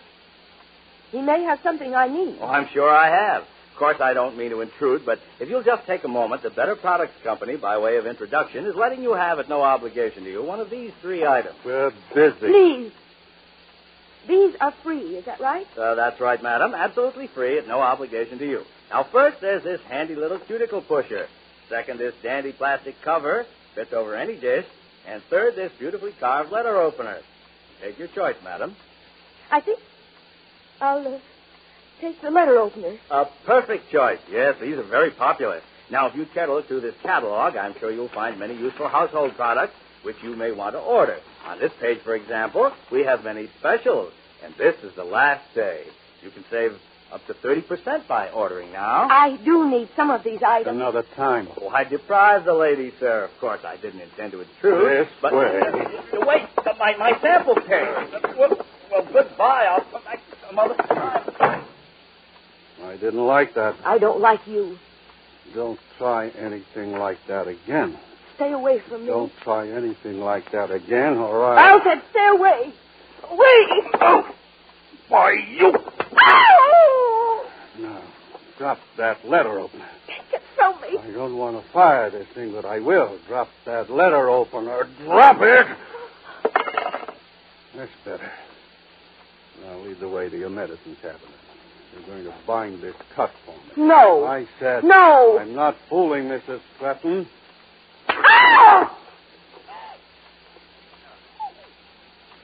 This way.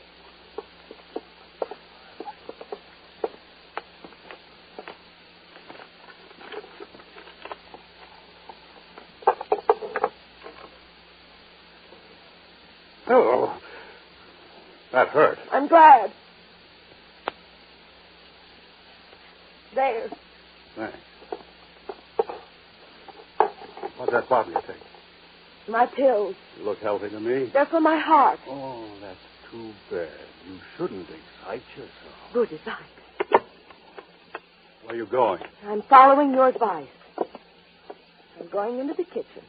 I intend to calmly take my pills and calmly drink a cup of coffee. I'll go along. I was sure you would. And brew an extra cup for me.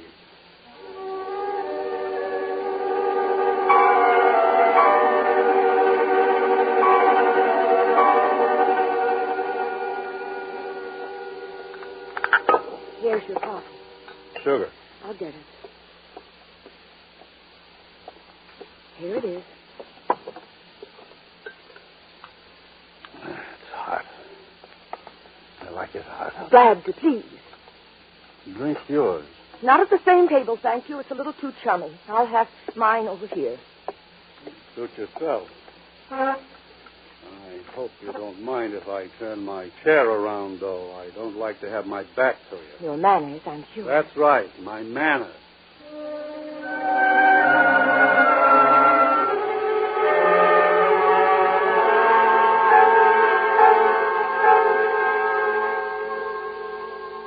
What time is it? Look at the clock. You're blocking it. How's that? Better. What time is it? Look at the clock. My back is to it. 2:10. Maybe that's your delivery boy. Maybe. Go ahead, answer it. But don't forget what I said before. Still go. The choice is yours. The wrong word, I'll kill whoever's at the door. I know. Elmwood 89325, George Stratton. Yes?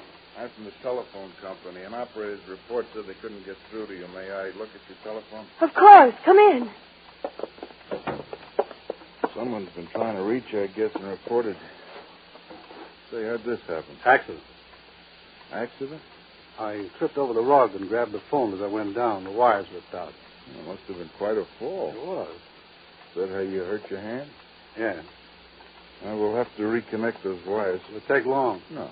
I'm sorry you have to go through the trouble. Well, that's my job.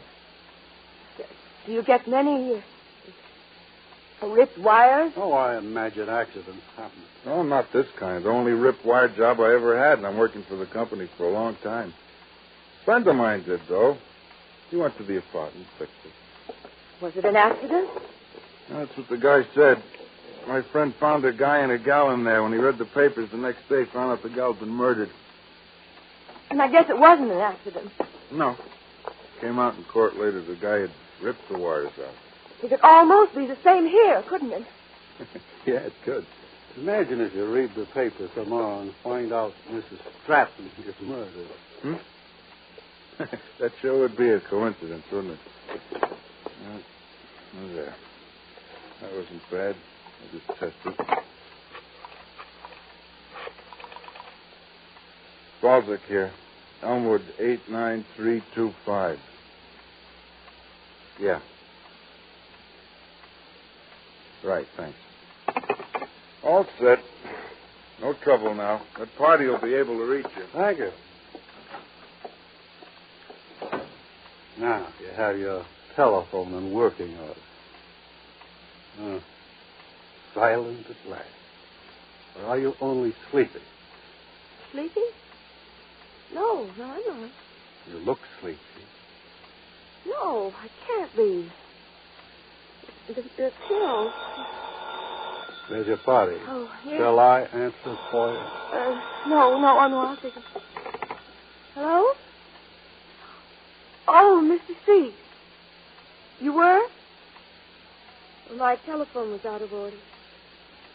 That's all right. Those things happen. How late? Oh, fine. I didn't plan to use them today. Thank you. What was that? My grocer. He was rushed, so he couldn't make up my order. He's doing it now. Is the delivery due soon? I don't know. You look tired, Mrs. Pratt. No. I've got to stop you. Can't blame you for trying. Why are you grinning at me like that? Are you sleepy, Mrs. Pratt? No. It's hotter in here. You look very tired. I'm not. As you were sleepy. Your coffee. I put pills in it. My sleeping pills. You fall asleep soon, and I'll call the police. I switched the cups when you went for the sugar. Oh, no. Why don't you stretch out on the couch? I mustn't sleep. I mustn't. You can't stay awake long. I've got to wait. George will be here. What a shame, Mrs. Stratton, to wake up and find your husband dead. Sophie in here. Open the window. Certainly. Go ahead and open it, Mrs. Stratton. You'll sleep. I'll call the police. Call police. Sleep well, Mrs. Stratton.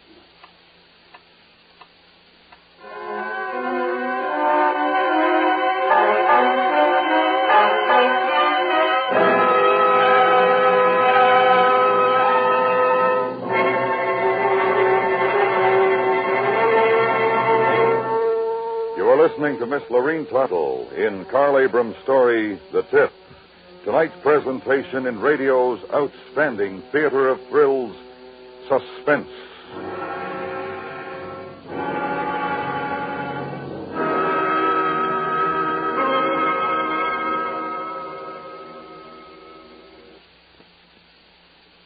Later this evening on most of these same stations, John Lund makes his latest tour de force as yours truly, Johnny Dollar. Dollar wades in when fraud, murder, and double-cross dovetail neatly with the reappearance of a long-missing painting. Listen for the Flowering Judas matter, involving yours truly, Johnny Dollar, up to his neck in trouble, later this evening. And now we bring back to our Hollywood soundstage Miss Lorene Tuttle in Elliot Lewis's production of The Tip, a tale well calculated to keep you in suspense.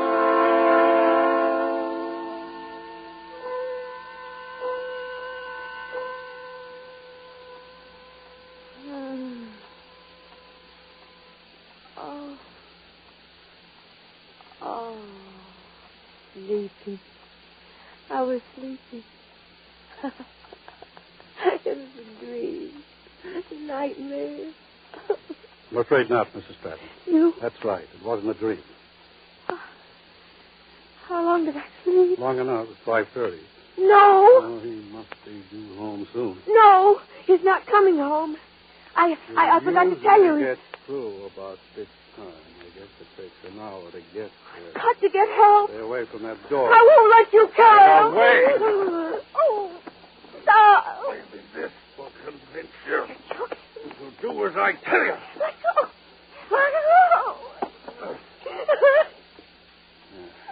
Should have tied and gagged you while you were sleeping. Why didn't you? Because it's more interesting this way. You are a madman. No, just a little bored with a full day of waiting. Bored with murder. No murder has been committed yet, Mrs. Stratton. I'm sure things will be more exciting when your husband comes home. Let you alone. Won't you? I don't think you can stop me. What have you done so far? You tried to drug me, a kid stunt, so it backfired. Worst of all, you've been trying to stop me with brawn. That might be brave, but let's face it, I'm stronger. All you've done is to earn yourself a few slaps and a throttle. You won't get away with it. Stop repeating yourself. Sit down. That's better. You see? I already have you taking my commands. But that's to be expected. You're a woman. Women are emotional. And you're a man. A big, brave murderer who knows how to slap a woman. It's natural for me to take advantage of my strength in this situation. And his superior cunning, no doubt. Oh, I can imagine you're just as smart, but not in this kind of setup. As I said, women are emotional. They can't think on a tight spot. I suppose there's a moral to this little sermon. Simple. Use your good sense and be still. And if I refuse? That's probably your delivery. Open the door. And shall I read? I know. Not a word. That's right. No use dragging the delivery boy into this. Good evening, Mrs. Stratton. Michael, hello. I'm sorry this is so late. On top of everything, I forgot your bundle on my last round. Had to go back for it. Oh, that's all right. Shall I bring it in for you? No need to. Doctor, will you take this for me, please? Sure. Right here, son. There you are, Doctor. One moment, Michael. I'll get some change. Don't bother. I have some. Here. $50. Thanks, Doc.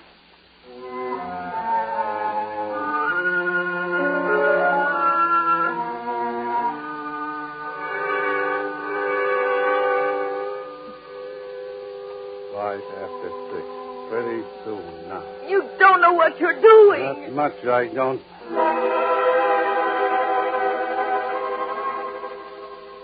Another 5 minutes.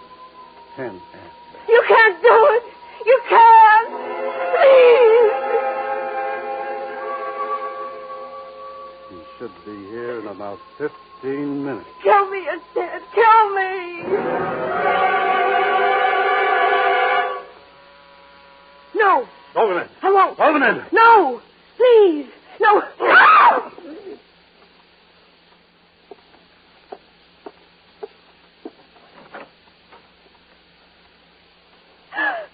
Good evening, madam. I thought I'd stop back. You said you might want to make an order before. I told you another time. Oh, you're still here.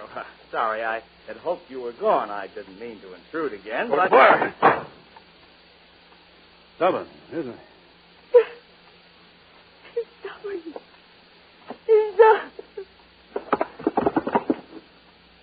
Come on, Mrs. Stratton. Come on. You don't want to miss the fun, do you?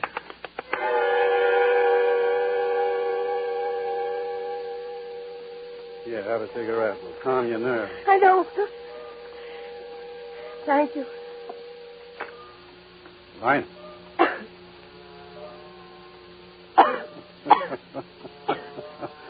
Doesn't look like you ever smoked before.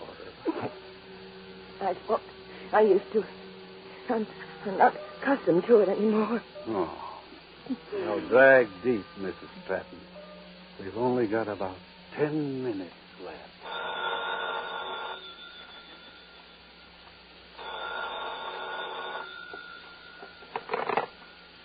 Hello? Hi, Millie? You have the wrong number. Isn't this Evergreen 35964? No. You sure? Positive. Well, you sure sound like Millie. I'm not Millie, whoever that is. Okay, I'm sorry. Goodbye. But you sure sound like... Goodbye. Annoying at a time like this, isn't it? What do you think? I think... Hey, don't you smell something funny? No. Something burning. I don't smell anything. Well, I do. What'd you do with your cigarette? My cigarette. Out. It's smoking. Well... Threw your lit cigarette on the couch, didn't you? Yes, I did. Well, there's nothing like a fire to attract attention. Oh, right, you are. Move. What are you going to do? Put your little campfire out. But first, I've got to be sure you're safely out of the way. Move. No, but this isn't the way out. I know, right here. Into the closet. No! I won't! Get in there! Let me out! I'll let you out if I can get that fire you started under control. If not, too bad. Let me out! Please, please, please, let me out! Please. That's nice. After I rescued you. Please, please. Don't get hysterical, Mrs. Stratton. The fire is out. Raised more smoke when I poured water on it, though, than when it was burning. I hope it didn't frighten you. I could kill you. Well, I guess I should have let it burn. Shut up. It's Come now, Mrs. Stratton. Your husband has a key of his own. Open the door and see who it is. And make sure you get rid of them fast. Mrs. Stratton, the neighbors, they say they smell smoke. Smoke? You better let me look around. Really, Mr. Raymond, there's no need. Oh, what's this? Oh, that. It's all right now. Cigarette. Sit behind the cushion. I see. Well, it's all out now. Only took one pot of water. I see. Oh, is Mr. Stratton home? Not yet. I see. You see too much. Well, I don't see anything. I see a lot, but I don't see anything. All right, you see. Now go. Huh? Oh, yes. Oh, well, I suppose I'm in the way. No, Mr. Raymond, you're not in the way. In fact... Well, that's all right, Mrs. Stratton. I pride myself on not being naive. I understand how things happen. Just be careful not to set the building on fire, please. Good night. What are you trying to do? What kind of ideas were you trying to put into his mind? They were already there. I can't help the way he thinks. That might be something, though. Husband slain in love nest. Quiet! All right. And my apologies if I seem rude. But don't try it again, or I might use that alibi. My pills. Oh, please get me my pills. Get them yourself. Please. I told you I wouldn't trust you alone for that long. I'll be still. Here, take it. Hello? Hi. George? I'm down at the station now. You still want to pick me up? Pick you up. Careful. I'd love to. What's the matter? Matter? Nothing. Nothing's the matter. Elaine. George. Get another attack. No. No, George. Hold on, darling. I'll take a taxi. No, George! No! No, don't come home. Don't come home, George. Don't come home. Don't.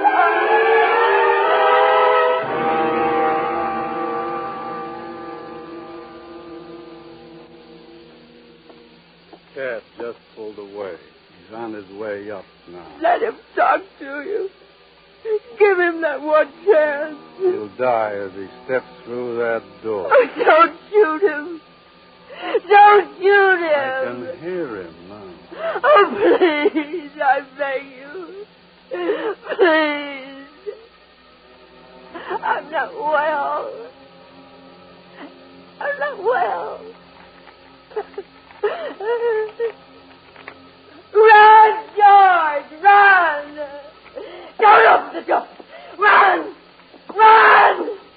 Run.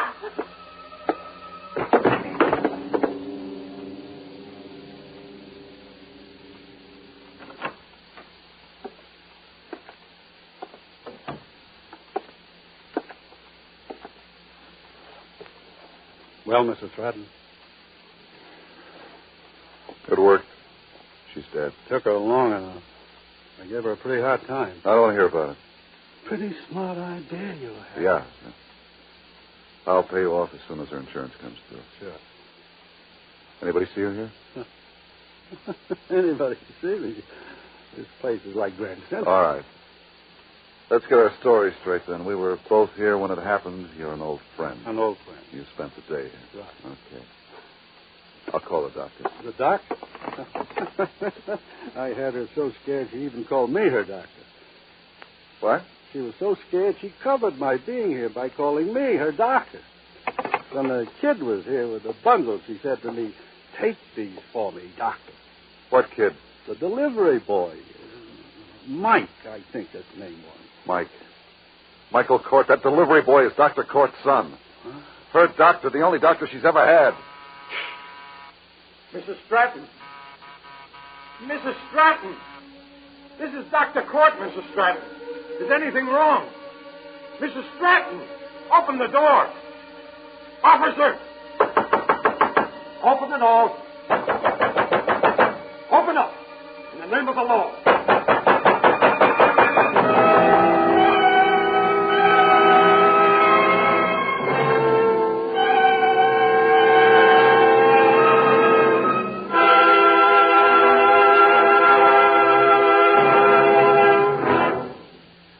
Suspense, in which Lorene Tuttle was starred in The Tip. By 1960, our population will top 180 million. Every year, there are more families and bigger families creating new consumer needs, asking better roads and transportation, seeking new communities with more elbow space. The future of America can look very bright to you and your neighbors when you think of the new roads, new factories, new services, our increasing population demands. Have faith in the future of America. Next week, the story of a man who killed and a woman who helped him try to get away with it. It's called Run, Sheep, Run, and it will star Kathy and Elliot Lewis. That's next week on Suspense. Suspense is produced and directed by Elliot Lewis with music composed by Lucien Moravec and conducted by Lud Gluskin. The Tip was written for Suspense by Carl Abrams. In tonight's story, Herb Butterfield was heard as the stranger and Hy Averback as George. Featured in the cast were Howard McNear, Jerry Hausner, Shep Menken, Dick Fields, and Eddie Fields. And remember, next week, Morton Fine and David Friedkin's new play, Run, Sheep, Run, starring Kathy and Elliot Lewis. America listens most to the CBS Radio Network.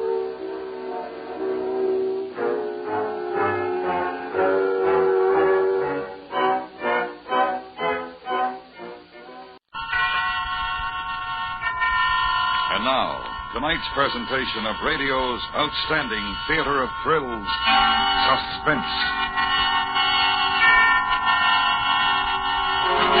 Tonight, the story of a man who killed and a woman who helped him try to get away with it. It's called Run, Sheep, Run. Our stars, Kathy and Elliot Lewis.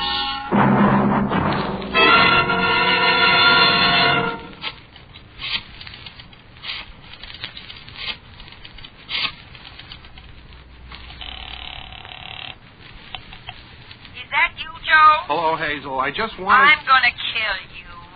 Now, Hazel, why do you always say that? I am. One of these days I'll... Hazel, honey, it's the fog. I'm in a gas station now, just below Redondo. The fog's been so You're thick... doing it again, fabricating. Honey. Making up stories. Fog. Why don't you say hail or some other terrible storm of nature? Typhoon and be done with it. Fog. And here it's as clear as Christmas. Honey, Hazel. Who you got there with you? How many girls? Now, Hazel, you know... Better get home, that's all. All right, the fog's lifting a little. I'll try to chance it now. But it's been so heavy, honest, I thought I'd better pull up by the side... Honey? Hazel, honey? Hazel? Oh, Hazel.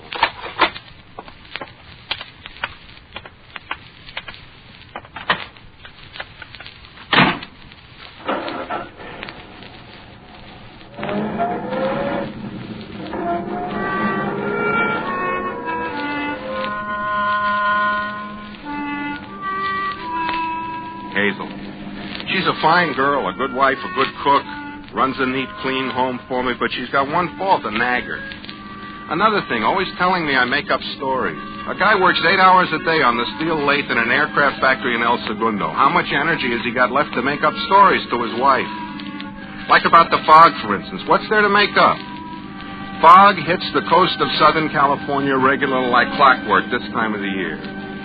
Like right now, it's got a kind of gray-white color, and it curls in real slow from the ocean, and it stops up the traffic.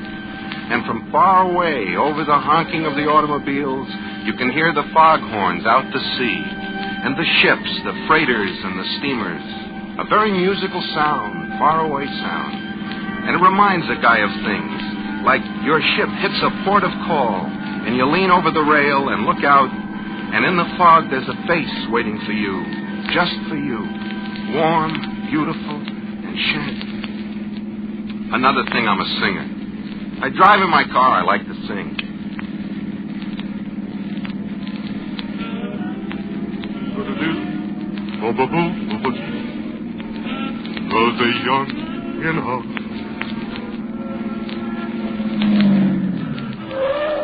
Her face was very beautiful. My headlights hit it just right. No mistake. Not the fog, not the mood. A very stunning face, and the smile sweet. And she was standing a little way in the street, holding up her thumb for a ride. Hi. Ride? Ride, mister? Sure, hop in. Thank you. Thank you ever so much. Don't mention it.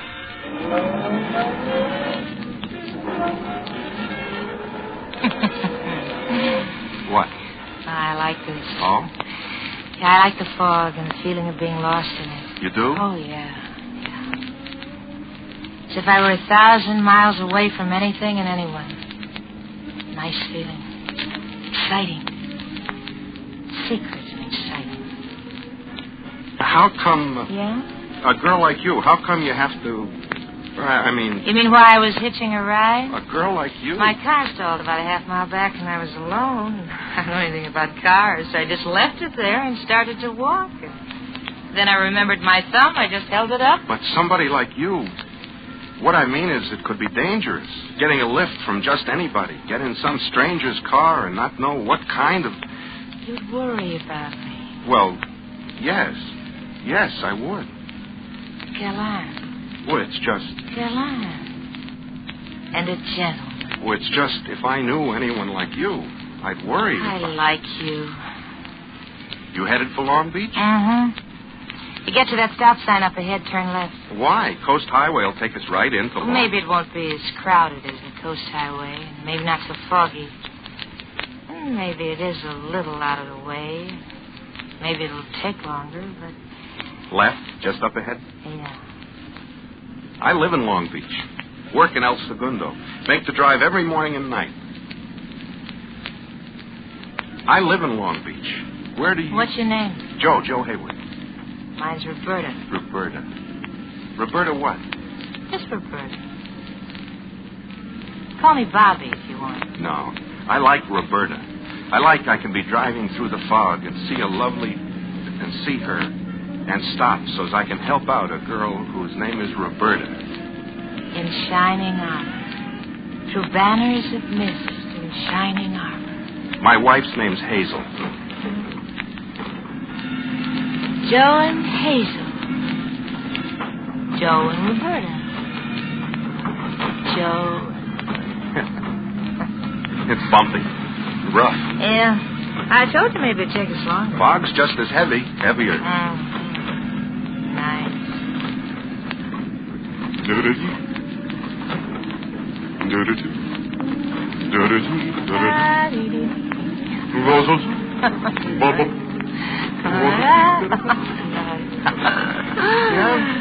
Watch out.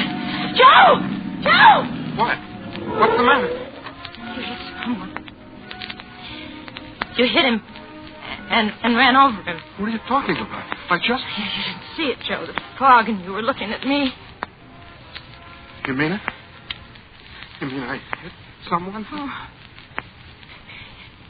You better get out of the car. Take a look.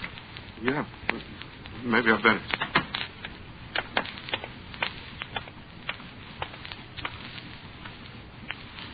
Oh.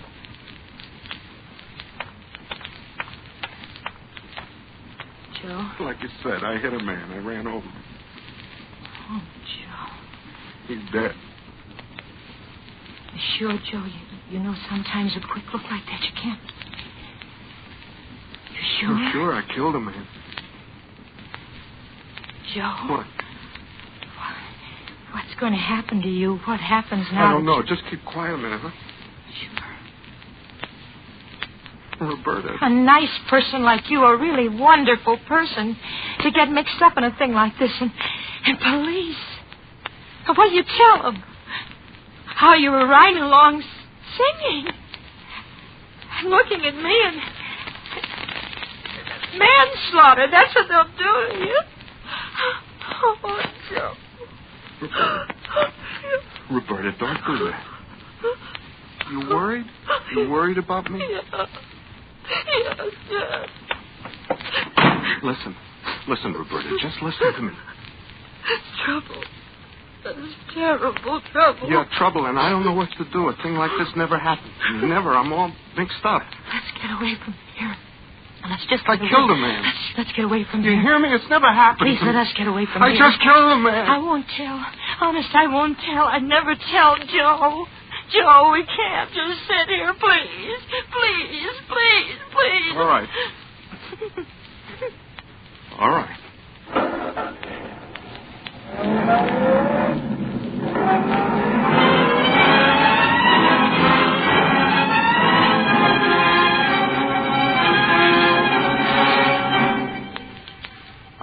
too much about things like this, so I can't explain not exactly what it feels like to kill a man. And I can't explain not exactly what it felt like to hear her sobbing, the girl whose name was just Roberta, and the way she leaned her head against my shoulder and sat close and shivered, and then was quiet, real quiet, and not moving away from me, just staring straight into the fog. I kept driving, is all I know, like it was some mechanical reflex. I got back on the coast highway and kept driving, past where I live, past Long Beach, past Seal Beach, past Balboa, south, just outside Laguna. The fog started to lift. Joe. It's okay. We're a long way from... You okay? Yeah. And you? I'm okay. Where are we? Just outside of Laguna. Keep your eye on the rear view mirror, will you, Roberta? What? The car just behind picked me up outside Balboa. I think he's been following me. Maybe. I don't know any way to tell for sure. I know a way. There's a place just up ahead, cocktail bar, parking lot. I'll turn in there.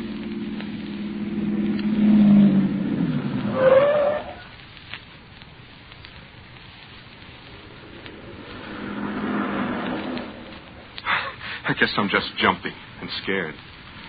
Very scared, I don't mind saying. Joe, as long as we're here, could we Yeah, have... as long as we're here, a drink would help relax me. Let me think instead of being all knotted up inside. You want to? Yeah.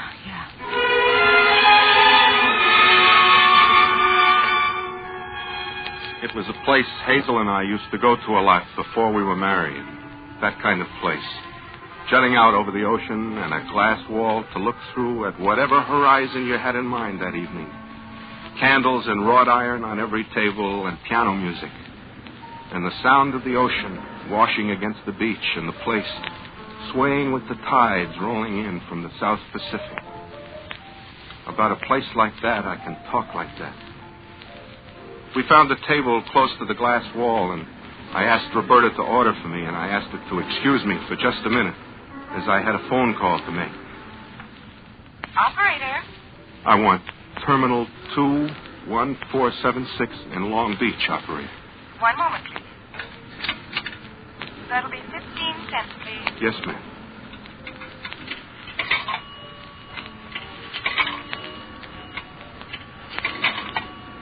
I'll ring your number.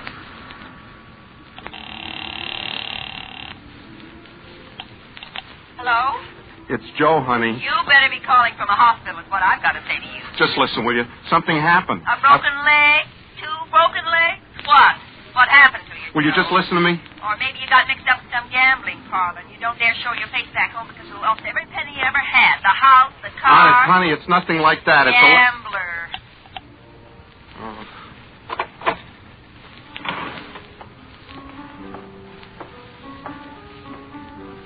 Oh. Hello. I'm sorry, sir. I thought I recognized your young lady. I was wrong. That's right. He thought he recognized me. Oh. Yeah. Now be a good chap. Take my word for it. Huh? Her word, too. I'm very sorry. Good night, lady. Good night, sir. Hey, now you just wait a minute. What happened, Joe? Honest. He thought he knew me. I was setting him right when you kicked... Come on, sit down. I've been waiting. I waited to drink with you. Joe and Roberta.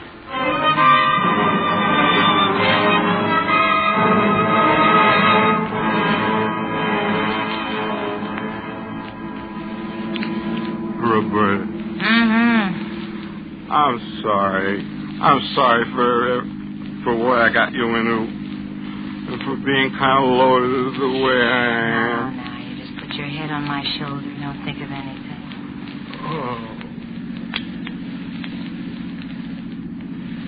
Traffic accidents throughout the Southwest.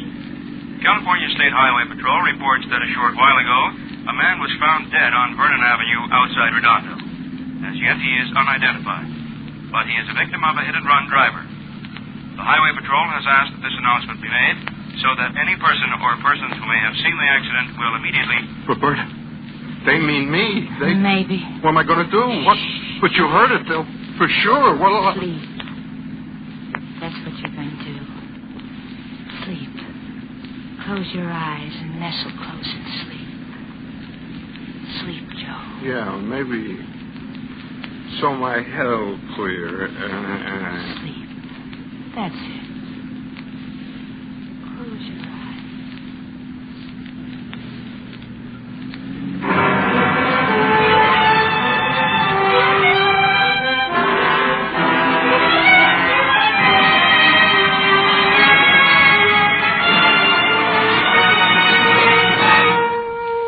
You are listening to Kathy and Elliot Lewis in Morton Fine and David Friedkin's story, Run, Sheep, Run.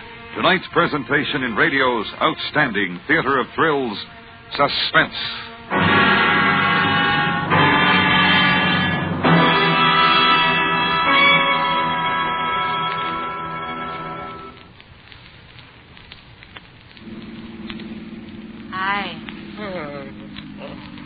Hi, sleepyhead.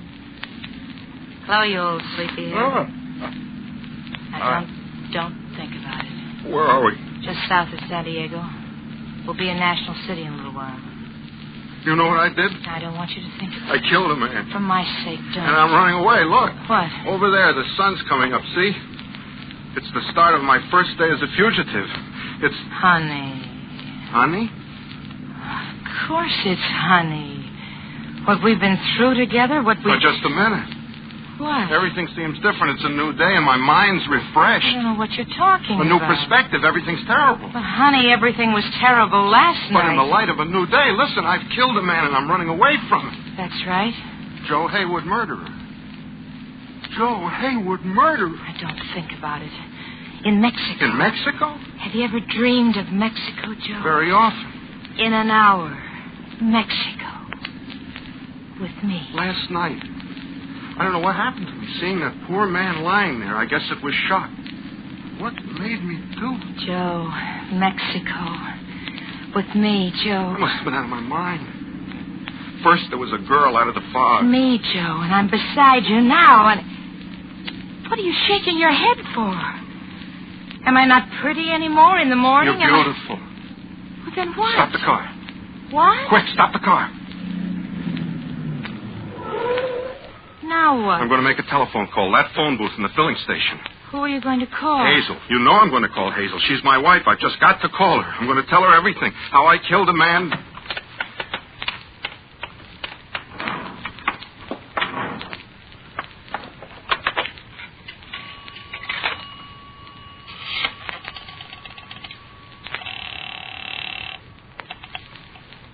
Operator, your number, please. I want Terminal 21476 in Long Beach, operator. That will be 45 cents for the first 3 minutes. Yes, ma'am.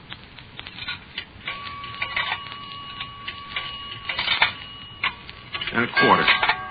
Thank you. Just a moment.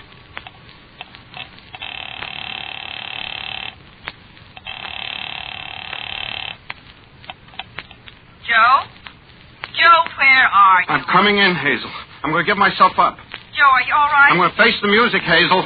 Face what music? What are you talking It's a long story, Hazel, what's happened to me and the strangeness of events leading up to... drunken bum?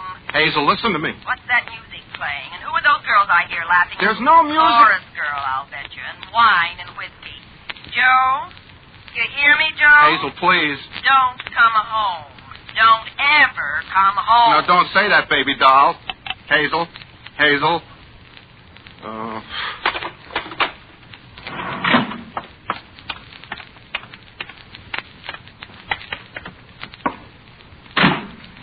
Roberta, we're going back. What? We're going back. And you'll testify. Oh, no, I'm not. It's the only way. Not me, Jack. Jack? What did you call me? Jack. It's a phrase.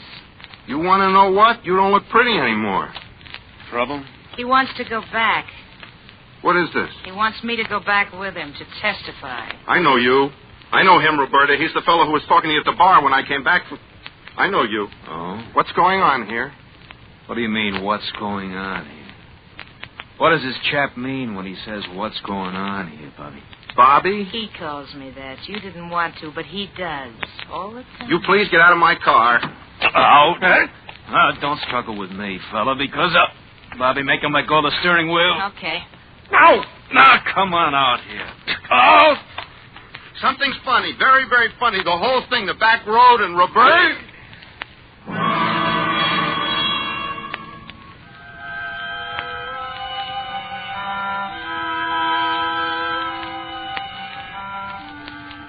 Now, that was the first time in my whole life I'd ever been knocked unconscious by another fella. I didn't see him hit me. Whether or not that would have made a difference, I don't know. I'd been called agile. I might have ducked or something. And I don't remember anything when I was out. Spinning wheels of color and voices and rockets bursting and sounds. Nothing. I opened my eyes. I was flat on my back. Up. I got up. Into the car. Behind the wheel. I got into the car and behind the wheel. Roberta was sitting beside me.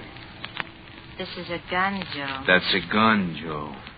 She'll tell you where to drive. You drive her there, you hear?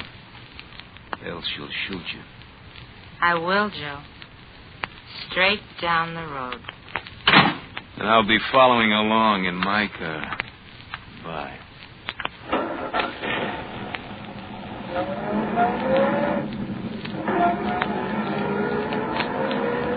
Hi. You were a liar from the word go, weren't you? Hi, Joe. With a gun. Take your eyes off it. Watch the road. With a gun. Mm-hmm. Where are we going? U.S. Route 101, Joe. Just follow the highway. Look at you. Pretty girl like you, sitting there with a pistol. Straight down the road. To Mexico. I promised you Mexico, didn't I? You think I'm stupid, don't you? No, I don't.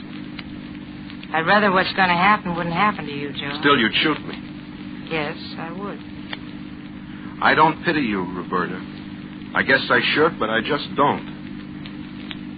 What's going to happen? You killed a man, remember? I'm not so sure. Ha! Ha! What's the matter? Not so sure, he said. The light flashes. What's going to happen? Well, I'll tell you. We're going to drive straight through to Tijuana. You like Tijuana? It's all right. Well, we're going to drive straight through. Then I think Marge... Is he going to kill me? Honey. I don't think he's going to kill me. He's going to use me for a patsy. Patsy? What are you doing with that word? I read plenty. And you are so right. You're going to be a patsy. Dump you in the car below Mexico where the police can find you. By the time they do, they'll have word you're the guy running away from a hit and run outside Redondo. Patsy. That's the word. Joe. I didn't kill that man at all. Joe. You did. I didn't. Yes, you did. Up ahead, Joe, is the border. Behave. Take your eye off the road for a second. Look at this gun. Now back on the road. Just behave, that's all. I got a story all fixed just in case the border guards. Just behave.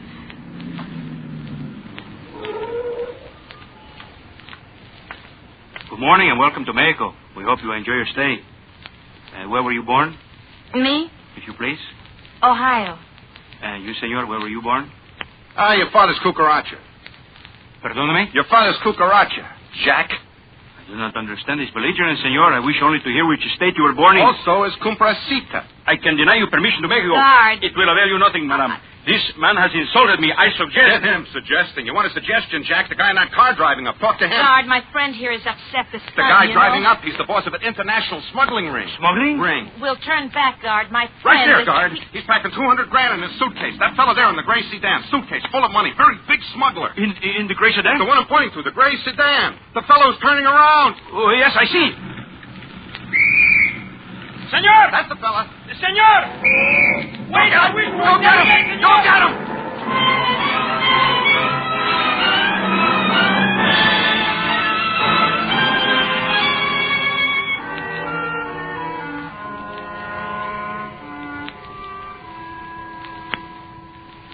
Will you accept the charges?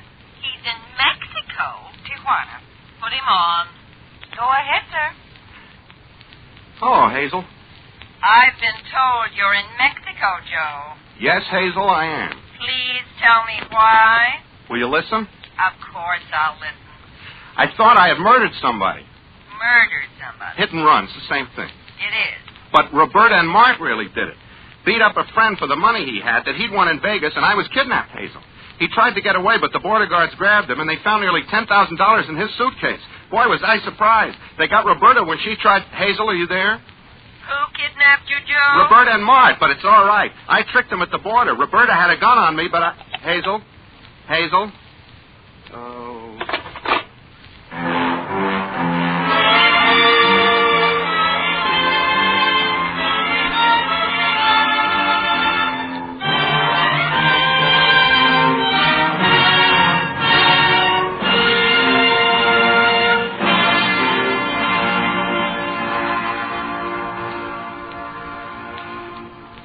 Suspense, in which Kathy and Elliot Lewis were starred in Run, Sheep, Run.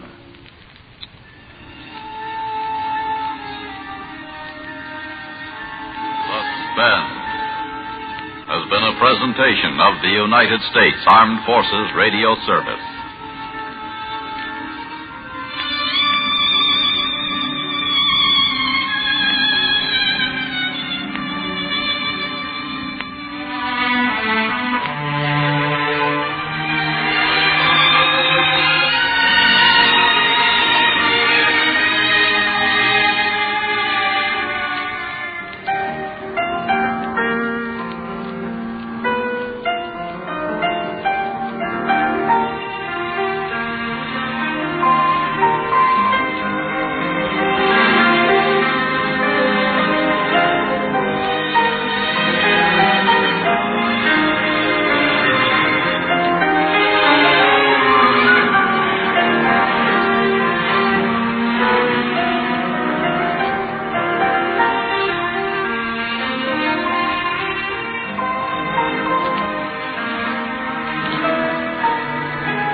And now, tonight's presentation of radio's outstanding theater of thrills, Suspense.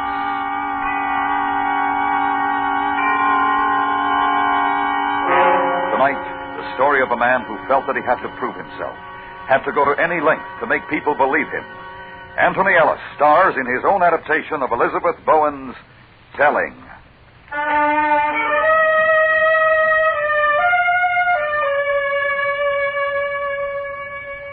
The chapel was a ruin, roofed by daylight, floored with lawn. In a corner, the gardener had tipped out a heap of cut grass in the lawnmower. It smelled stuffy and sweet. Outside, beyond the ragged arch of the chapel, there was sunshine. But not here. Terry looked up, feeling shy, noticing suddenly, surprised, the blood on his hand. Embarrassed all at once at the idea of anyone coming. His brain was ticking like a watch, remembering Josephine. Homecoming from Ceylon a month ago. That first interview with his father in the study, so heavy with solemnity. Sit down, Terry. Thank you, Father. Well, so you're back with us. That penny? Well, I suppose you rather expected it. No. As a matter of fact, this time I didn't. I hoped you'd make a go of it. Sorry. Yeah. Would you mind telling me what happened? No, I shouldn't mind at all if I knew. I thought things were going all right. And, then the letter from the office, and bye-bye, Ceylon. Hello, England. I didn't hear quite the same thing. Oh? Mockridge phoned from London and told me that you'd been shirking on the job, insolent to the plantation manager, and that they simply had no choice but to give you the sack. Well, it wasn't as bad as that after all. Look here, Terry. It's gone too far this time. When your mother was alive, I tried to understand. You were chucked out of school, 14, you remember? In Cambridge. Your mother was, I suppose she meant well, you being the youngest boy. I think if I'd had my way with you, though, it would have been better. But now you've been kicked out again. Your mother's dead. She won't protect you anymore. You're going to have to grow up now. Do you understand? Yes. Have you any plans? I don't know. Oh, Father, if I could think things out, I know I could do something. You've said that before. But I could. Or perhaps art. If I had a chance to study. Now, listen to me. And take that filthy cigarette out of your mouth when I'm talking to you. Sorry. I'm fed up with you, Terry. Your brothers and sisters are ashamed. We all are. Why the devil can't you be a man? School's finished. You're 24. I will not tolerate a slacker in my house. I warn you. This is your last chance. You can have a couple of weeks to get settled, and I'll try to find you something in the city. Father, that's awfully decent of you. I'm not doing this for you. I'm doing it for my own self-respect and the memory of your mother. Yes, Father. We shan't mention the Ceylon incident again. I think you'd better go upstairs now and get dressed for dinner. And remembering in the now high, cold walls of the chapel, Josephine. The first meeting after he'd been home for only 4 days. Josephine, with her chestnut hair gently framing that face that he had loved, yet been unable to visualize during those 8 months away from her. And a warm, lazy afternoon, the sound of tennis drifting across the lawn. Josephine. Charles has a marvelous serve, don't you think? Yes, he's good. I'm afraid I've never been able to stand up to him. Or John, for that matter. Oh, you don't practice. Oh, is that it? I thought perhaps it was just not much good at it. Oh, rot.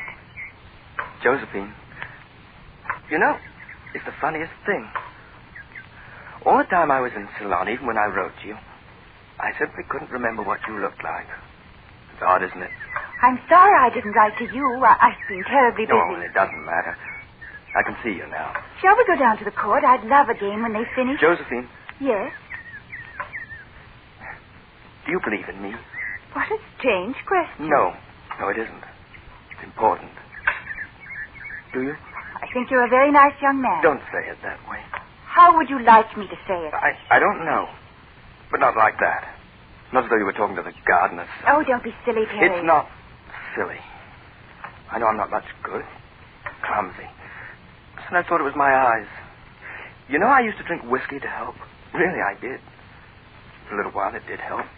I could do things cleverly. I wasn't clumsy anymore. And then suddenly the whiskey didn't do any good. I've wanted to make people proud of me. You, Josephine, I've always wanted that. If only you wouldn't take yourself so seriously, Terry. If you try and... Well, I don't know. Behave like a man, I am suppose. a man. I love you like a man, not a little boy. Oh, Terry. I could do something if I had the chance. I'm sure you could. If I thought that you cared, I could do anything. I need somebody. You to believe in me. Terry, dear, I'm very fond of you. You know I am, but... No, don't say anything now. I'll show you. I'll make you proud of me, you'll see. All right. Now, do be a darling and try not to look so intense. I'm going to see how the game's getting on. Come along if you like.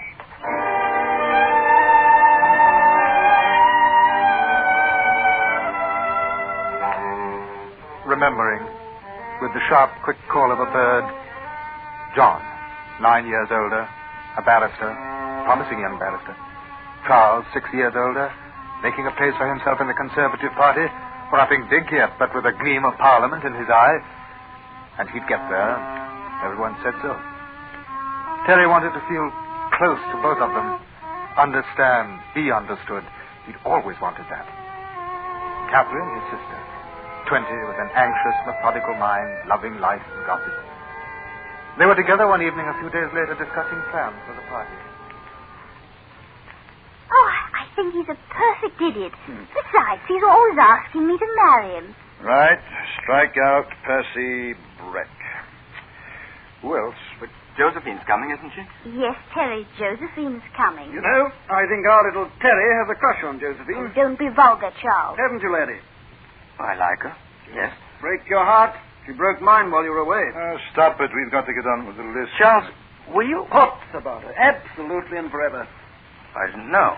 He's teasing you, Terry. No, I don't think he is. Oh, Terry, don't be a fool. Of course he's teasing. It's not a very funny joke. Oh, good Lord. I thought Salon would have toughened your skin a bit. Look here, if you two want to fight, do it after we've finished. Yes, my lord. Carry on. You can manage without me, I think.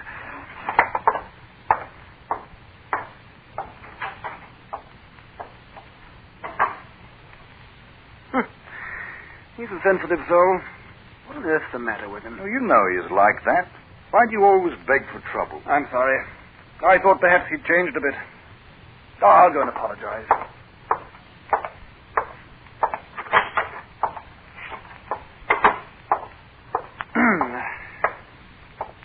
Mind if I, Yes. No, come on in. Come in.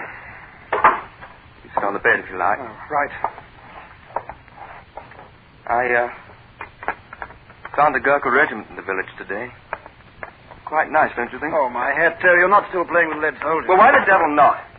It's my hobby. What's yours? I'm sorry. I came to apologize for what I said before. You don't have to. I understand. It's not true, you know. I was teasing about Josephine. It doesn't matter. Terry. Huh? You are keen on her, aren't you? She's a decent sort. I know, but... Well, you're not too serious, are you? I mean, you're not in love with or anything like that.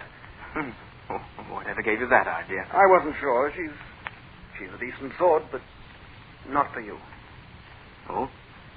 Why do you say that? Josephine likes to have fun.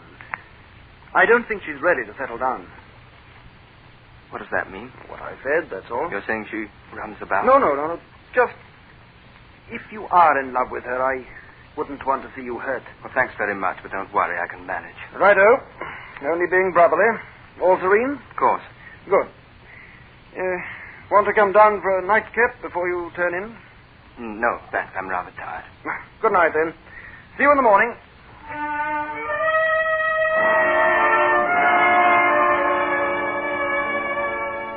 Remembered, as a shaft of sunlight touched the tip of the upturned shoe, the night of the party.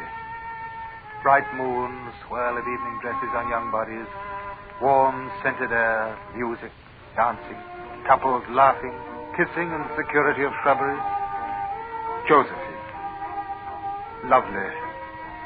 But as he watched her, he began to understand what Charles meant when he spoke of her, and he didn't want to understand. He danced one dance, and then she was always gone as Terry went looking for her. He found her in the old chapel, and with her was an indistinct figure, a man vaguely known, somebody's friend. Yes. No.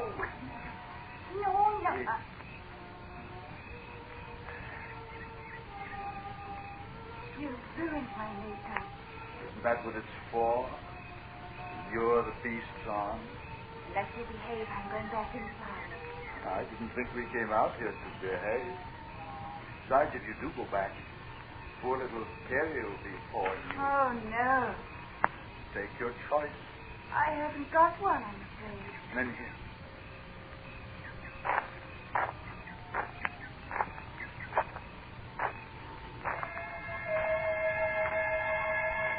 That floor. Right floor. She damages truth. She kills soul. She's killed mine. I must do something.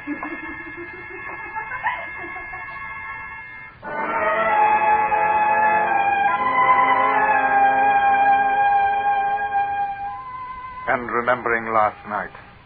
All night thinking it out. Sometimes taking a drink, but mostly walking alone in the shrubberies, avoiding the others. He was not angry. He kept saying, I must not be angry. I must be just. I must not be angry. I must be just. All night, then, he walked alone in the garden. And as the light began to grow in the sky, he stepped through the French windows and took down the African knife from the dining room wall. He'd always wanted that African knife. And then he'd gone upstairs, shaved, changed into channels, put the knife into his blazer pocket, and sat on the windowsill in his room waiting for the sun to come up. Waiting and thinking. No one but I can do it. She ought not to live with this flaw in her. She really mustn't. I must see that she doesn't.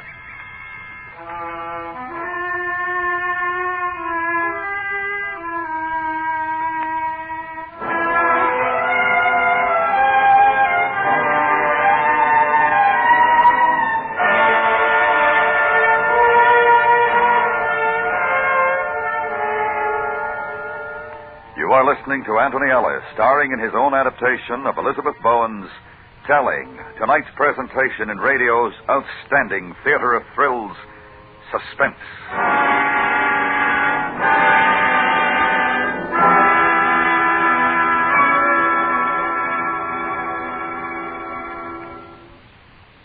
Tomorrow night, the FBI in Peace and War looks into the strange case of the go-getter on CBS Radio.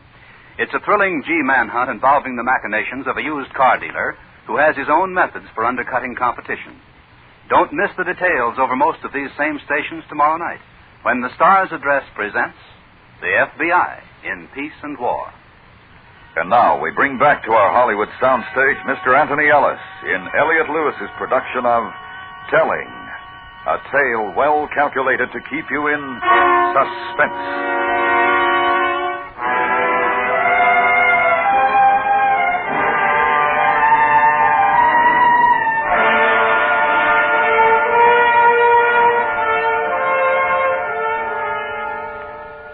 A breeze stirred the collar of her dress. Terry remembered, sitting on the windowsill, watching sunlight brighten and broaden from a yellow agitation behind the trees into swathes of color across the lawn. And later it had all been arranged for them. He had his part in some kind of design. He went downstairs to the dining room where the family was gathered for a late breakfast. Morning, old boy. Scrambled eggs? No thanks. Do you good. Didn't see much of you last night. Have a good time? Yes. Oh, wasn't it a lovely party? Sit down, Terry. Catherine, give him a cup of coffee. Where's Josephine? Oh, she's already had her breakfast. What a girl. I don't know how she does it. I've got a head like a melon. Where is she? Here's your coffee. You look done in, Terry. Feel all right? Yes. Morning, you lazy people. Morning. Who wants to play a game of tennis? Oh, my. Would you like to go for a walk, Josephine? Well, I'd rather... all right. You have some breakfast before you go out. No, thanks. Then why the devil do you stuff your pockets so full, Terry? That jacket isn't going to be worth a brass farthing. You'll have to get it pressed. Oh. Oh, come on, Terry. Don't listen to him. He's jealous because he hasn't got that casual look.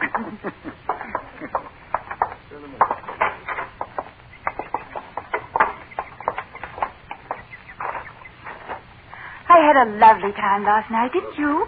Did you see Marilyn when she fell in the pond? I thought Charles would have a fit he lost so much. I didn't see that.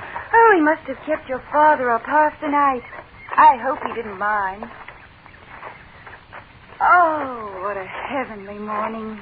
It is, isn't it? I saw it begin. How on earth could you get up so early? It must have been 5. I didn't go to bed. Oh.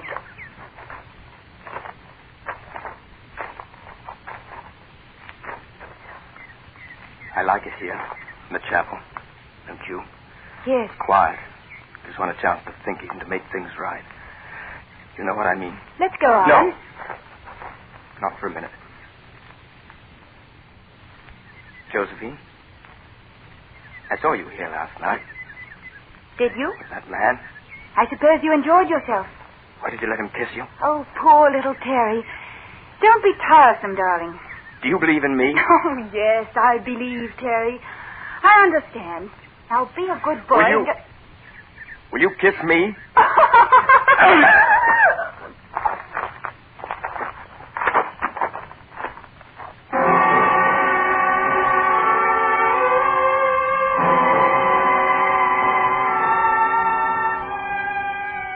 Everywhere cigarette ends, scattered last night by the couples who had come to the chapel to kiss.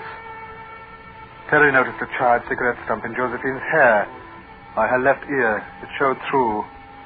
He thought... She'd never forgive me for that. So fastidious. She mentioned my dirty nails once. They were dirty. Oh, she'd never forgive me for this. He picked the cigarette out of her hair and threw it away. She lay now with her feet and lower body in the sunshine. The sun was just high enough. Her arms flung out wide at him, desperately, generously. On her face was a dazzled look. Her blood quietly soaked through the grass, sinking through to the roots of it. I've done the right thing. What do you feel now, Josephine? You believe in me now? On his way to the house, he stooped down and dipped his hand in the garden tank. Someone might scream. He felt embarrassed at the thought of somebody screaming. The red curled away through the water and melted.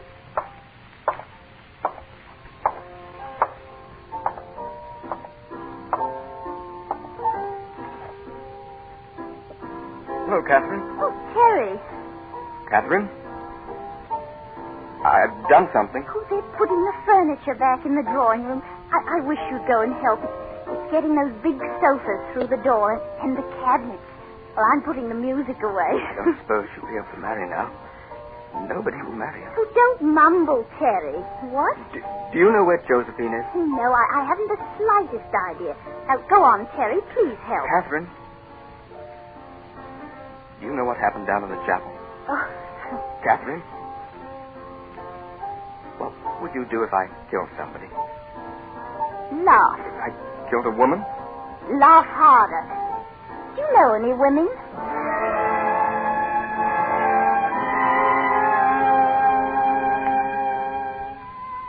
She had not wanted to be cruel, but he'd spoiled something for her. Last night, she had gone to the chapel. She had been kissed. And now his talking about it had changed everything. She supposed he must have seen her and was being nasty about it. Might even tell Father. He'd always been like that. She found herself not liking Terry at all, almost hating him. Terry went to the drawing room and helped move the furniture. It was Terry's fault. They scratched the paint on the wall with a heavy cabinet. Oh, blast. We've scratched the paint. No, it's my fault. It's nice of you to say we, though. I wonder if you'd say we I killed think her. perhaps you'd better help with the vases and things, old man. All right, Charles. But you should have seen the blood on my hands just now. John, we'll have to move this rug out of the way. Roger. John, can I talk to you for a minute? As soon as you've finished here. I'll get a move on, Terry. We'll be all morning.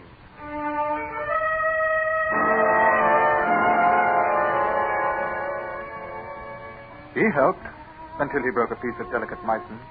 Then they sent him out. The servants who were helping as well smiled tolerantly. He went to the kitchen for a cup of coffee. Cook was preparing a roast for dinner. He watched for a moment or two. You're very good at that, Cook. Thank you, Mr. Terry. I think I wouldn't be. Oh, everybody to his trade, Mr. Terry. I'd probably make a good butcher, though. Not you, Mr. Terry. I remember when you cut your finger once and you screamed for an hour at the sight of the blood. I don't anymore. Oh, that's nice. You'd never believe it if I were to tell you. Yes, all right, sir. Cook, you ever read murder mysteries? Sometimes. Did you read the one about a woman who was stabbed to death by a man who was in a chapel just like ours? And funny thing is, her name was Josephine. Isn't that a coincidence? Now, Mr. Terry, I'll have to ask you if you finished your coffee to leave my kitchen. I have a lot of work to do, and there are guests coming for dinner. But it's true. I'll run along now, sir. Yes, Cook, I'm sorry.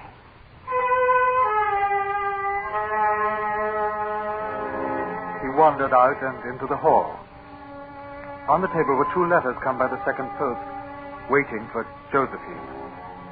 No one, he thought, ought to read them. He must protect Josephine. He picked them up and slipped them into his pocket.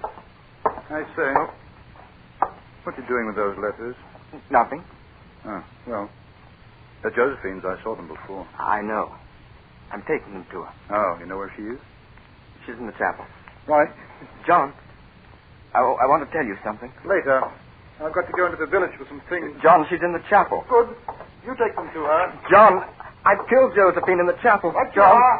Take them along to her.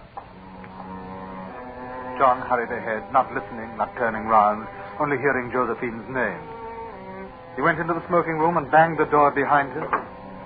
Terry thought, Oh, yes. You're a fine man, my brother. Fine man with a muscular back. But you couldn't have done what I've done. You've never kissed Josephine. He sat on the second step of the staircase, sat there gripping a baluster, shaking with exultation. Josephine. Josephine. Josephine.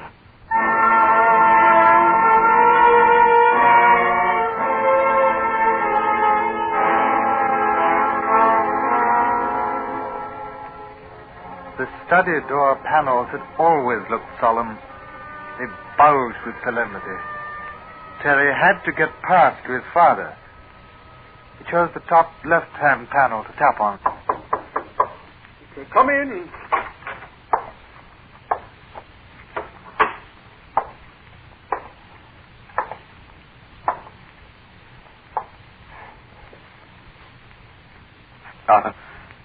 What do you want, Terry? I'm busy.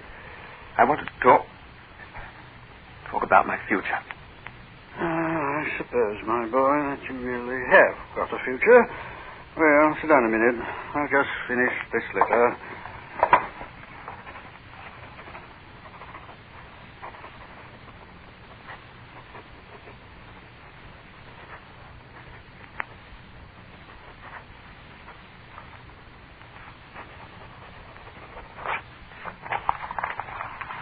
There we are. Now then. Well, there must be some kind of a future for me, mustn't there? Well, I should certainly hope so. You've been giving it some thought? Yes. What about marriage? We haven't talked about that. You know, a nice girl might do something for you. Settle you down a bit, eh? Anybody in mind? No. Nobody? It's a thought. In the meantime, we've got to find you something in the city. That was the idea, wasn't it? Yes. There might be an opening at your Uncle Victor's bank. No, you weren't very good figures for you. Look here, Father. I've got something to show you. That African knife. What about it? That African knife. It's here. I've got to show you. What about it? Wait just a minute. It was here. I did have it. I brought it to show you. I must have it somewhere. You remember? The African knife? What's the matter with you, Terry? It isn't here. I haven't got it. It's lost. Oh, perhaps I dropped it on the grass or by the tank somewhere. But I remember wiping it on the grass. I had it then. It's gone. I've lost it. I've lost it. What do you mean? What are you trying to tell me? I don't know where it is. You'll be angry. Terry! Answer me! Terry! What in the name? It's your sister. She's outside. Catherine! You all right? Catherine! I only wanted to show it to him. Catherine! It's Josephine, Father! She's down in the chapel. She's dead. Somebody killed her! Oh, my...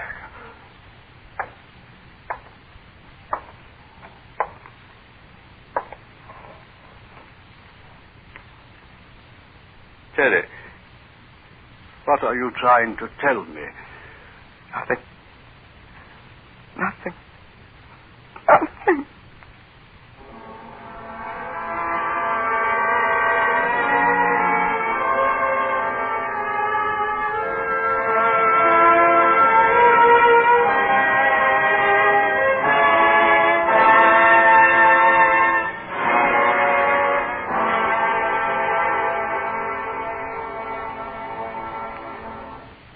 Suspense, in which Anthony Ellis was starred in his own adaptation of Elizabeth Bowen's Telling.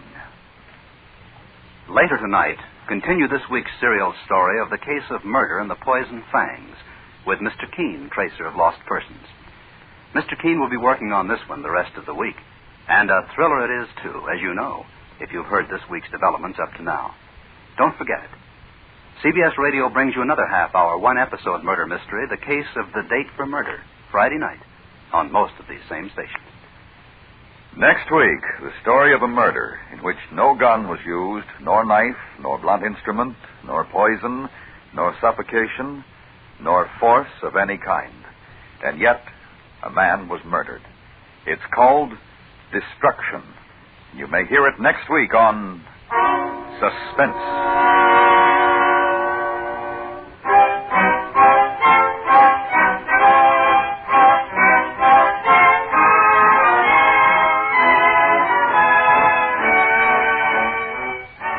Suspense is produced and directed by Elliott Lewis, with music composed by Lucien Morawick and conducted by Lud Gluskin. Featured in tonight's cast were Ben Wright, Herb Butterfield, Ellen Morgan, Betty Harford, John Daner, Richard Peel, and Florence Walcott.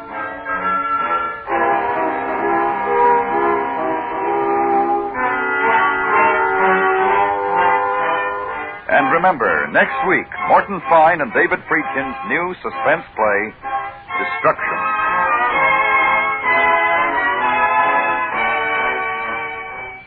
Action as a policeman really finds it. 21st Precinct on the CBS Radio Network.